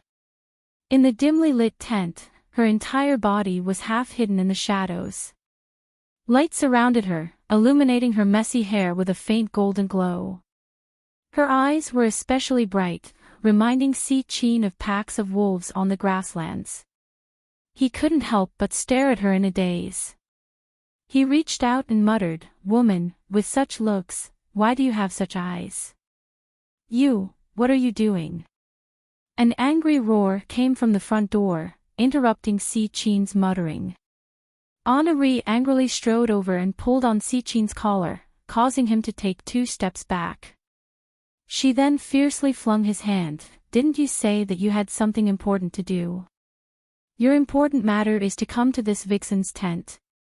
Si Qin looked at Anari's flushed face and her eyes that were burning with anger. It took a lot of effort for him to suppress the disappointment in his heart. "Khan, you've misunderstood. Misunderstood. You're a man and a woman alone in a tent, and you're not even willing to have anyone by your side. This vixen is also like this. If you say you're not moved at all, who would believe you?" Anari roared angrily. Si Qin helplessly said, "Khan, you're really thinking too much. I'm here to ask her about the Prince Zhongshuan.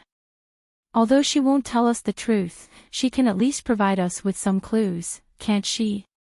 If you don't trust her, then don't you trust me? What kind of person do you think I am?" Anari heard this and looked back at Qin Yining suspiciously. She really did trust Si Qin. She had known Si Qin for so many years, and she had never seen him be moved by any other woman. He had always been obedient to her. Anari had always been very confident in herself. She was of noble status, and her riding and shooting skills were not inferior to anyone. She was also the female Khan that the Taden trusted. Anyone who knew her only had admiration and respect for her. Si Qin should have treated her as his only master, and he had always done so. This made a Nari more and more like to rely on him. But now, he had actually taken the initiative to approach a beautiful woman. This made a Nari want to tear Qin Yining into pieces. A Nari had always loved Si Qin.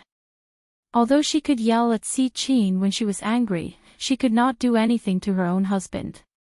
Not only could she not bear to do it, but she had also worked hard to establish Si Qin's prestige. If they were not united, outsiders would take advantage of them.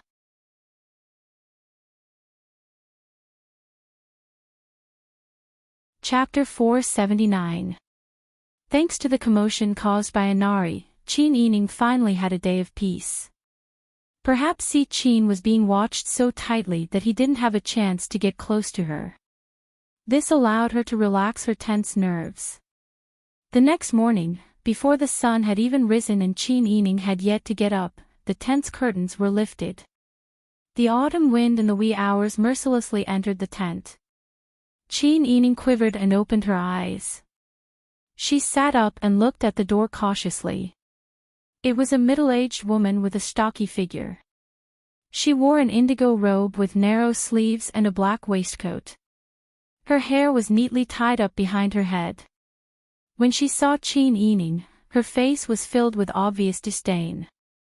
She mocked her in Dezhou's dialect. "It seems like you're sleeping well.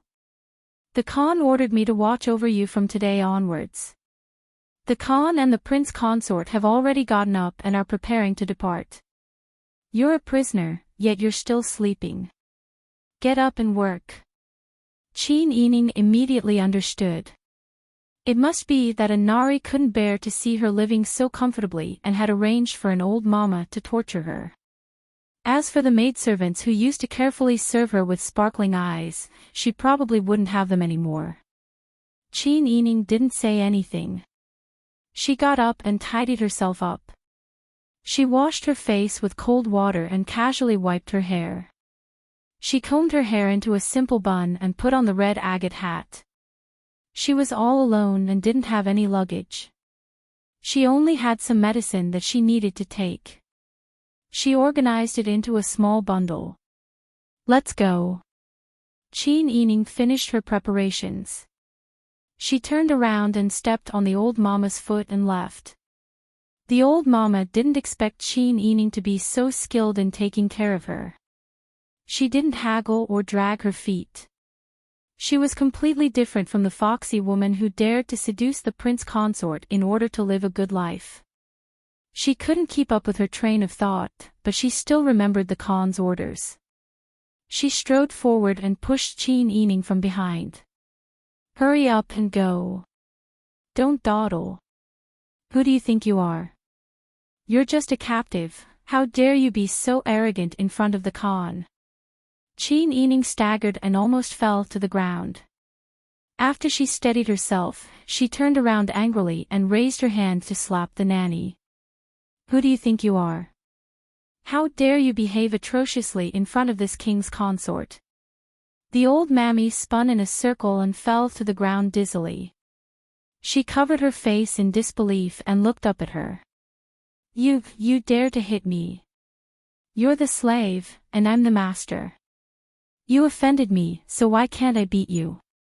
I am a guest invited by your prince consort. You, a servant, dare to be so impudent. Could it be that there is no need to discuss the matter between your Taden and Dezhou?" Qin Yining's voice was not loud or fast, but it was very intimidating. Everyone outside the tent, who was busy preparing for the journey, looked over.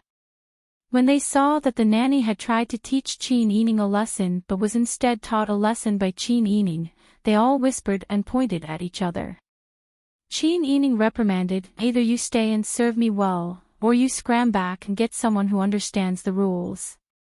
I heard that the Taden are the most hospitable and reasonable people. Such a good people is completely dragged down by someone like you who doesn't know the rules and uses your power to bully others.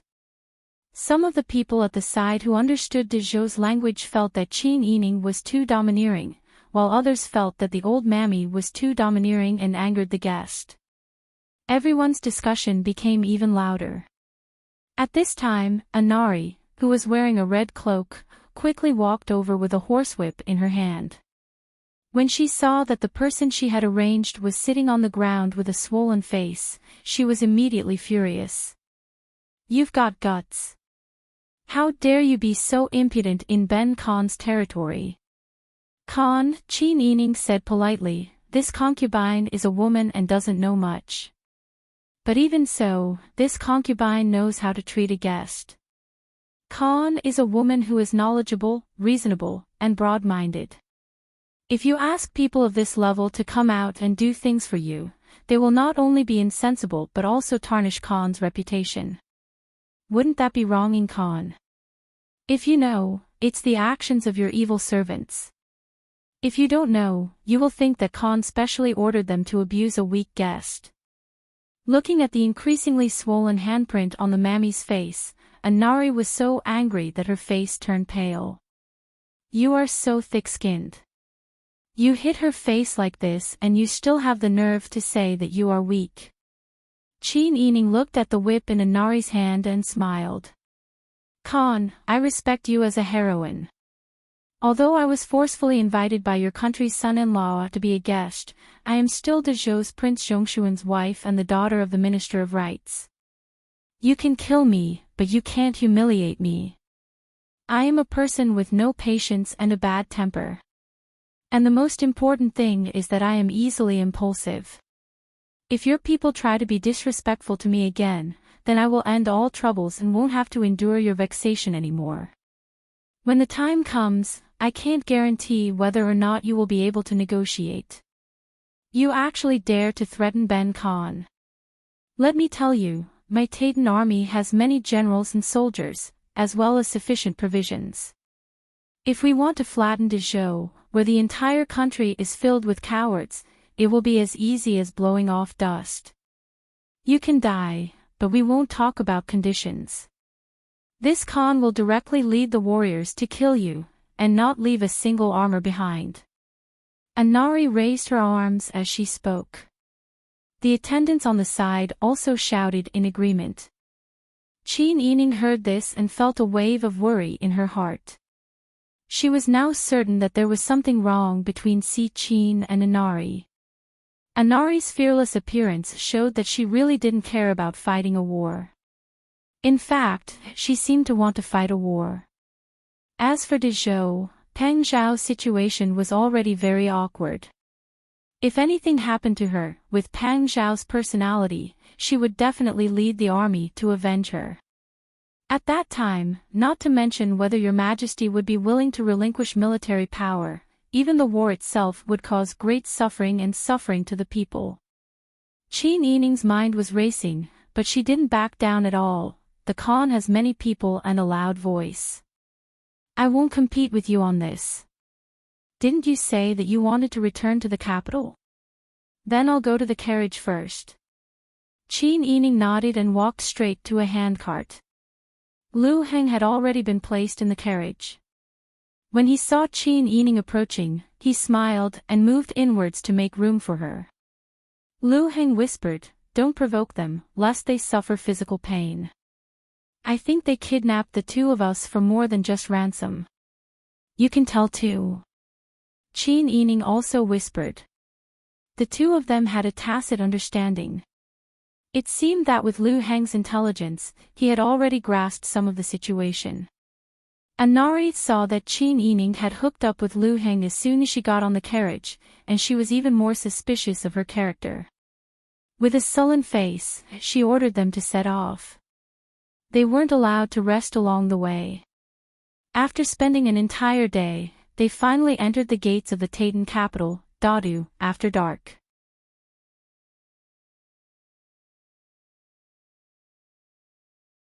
Chapter 480. Most of the cities were brightly lit at night. The Titan city did not seem to have a curfew. The streets were still bustling with activity.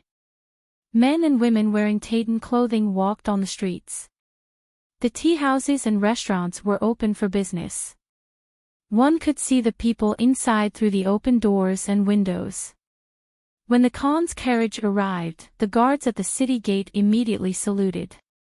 The commoners on the streets also retreated to the sides and saluted. They all greeted the Khan in Titan. Qin Yining and Lu Heng sat on the handcart and looked at the lively crowd. They could not help but look at each other.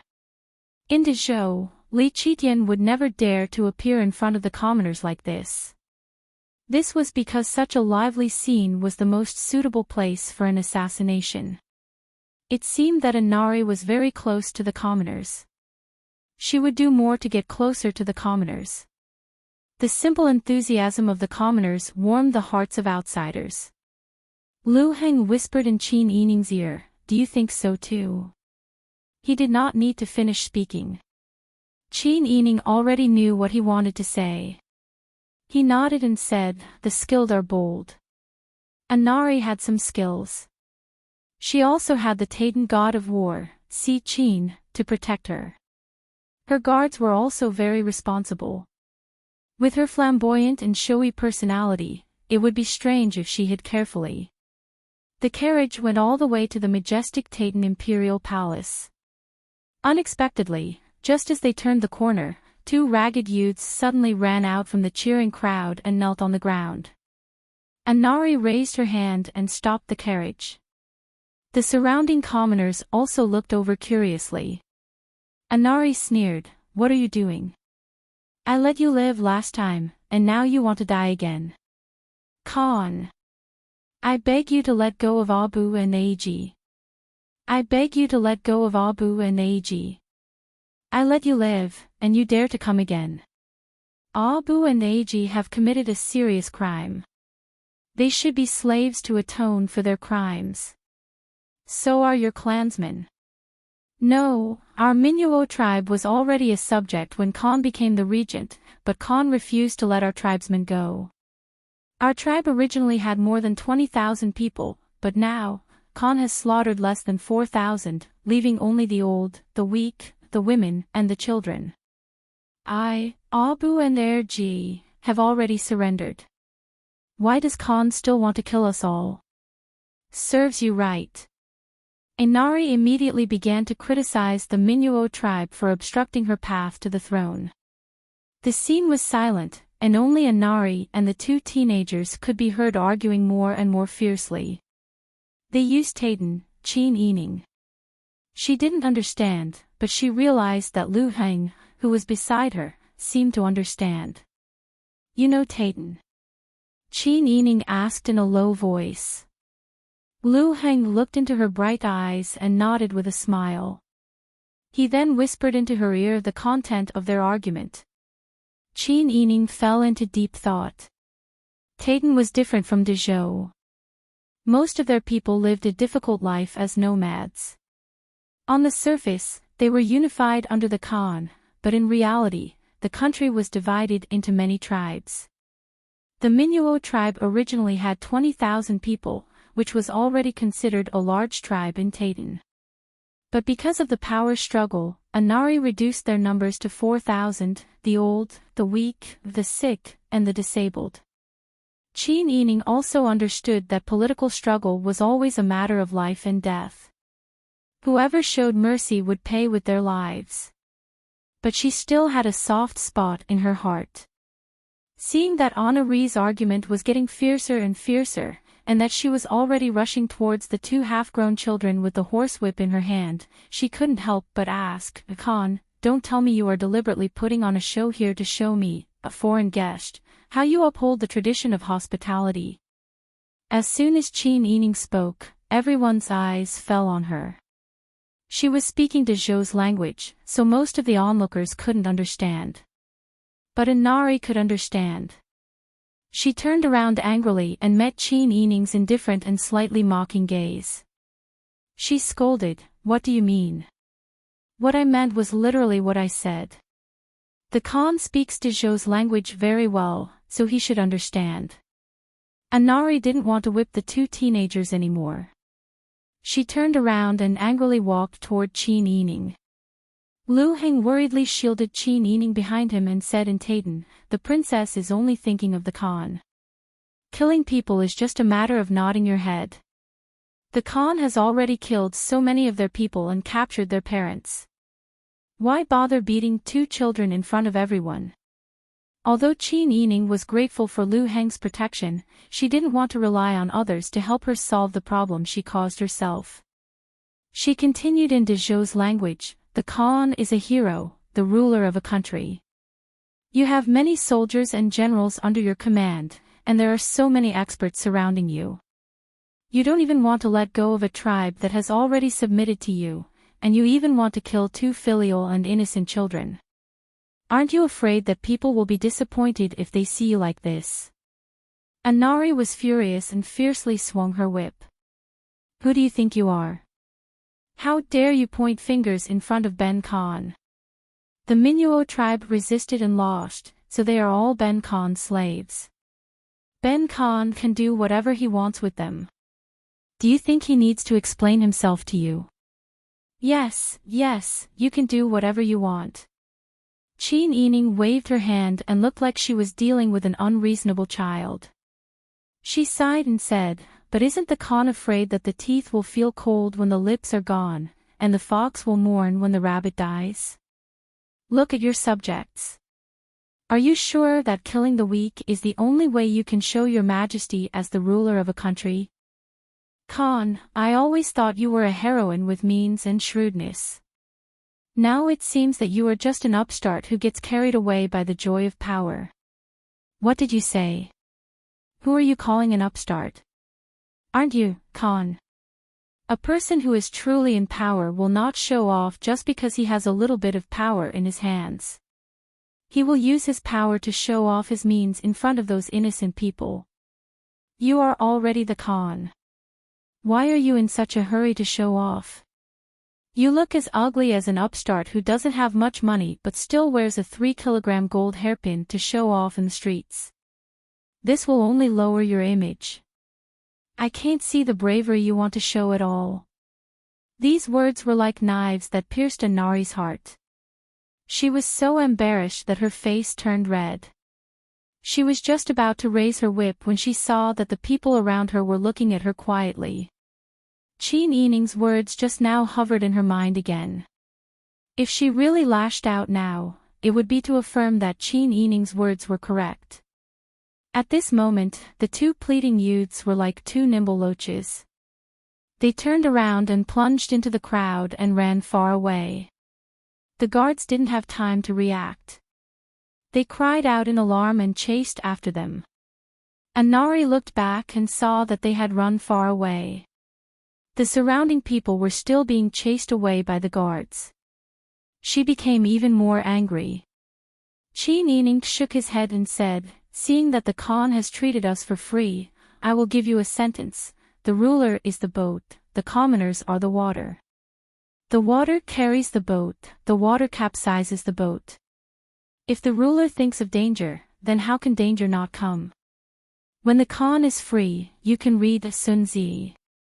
I believe that the parts that you don't understand, the prince consort will definitely understand and be willing to explain it to you." You're tuning into the LoveLore Library YouTube channel. We're so grateful for your support, and don't forget to subscribe to join us on this incredible journey through captivating stories. Your generosity through donations truly makes a world of difference, as it's the primary source of revenue that allows me to expand and enhance this channel for you. Thank you from the bottom of my heart for being a part of this adventure.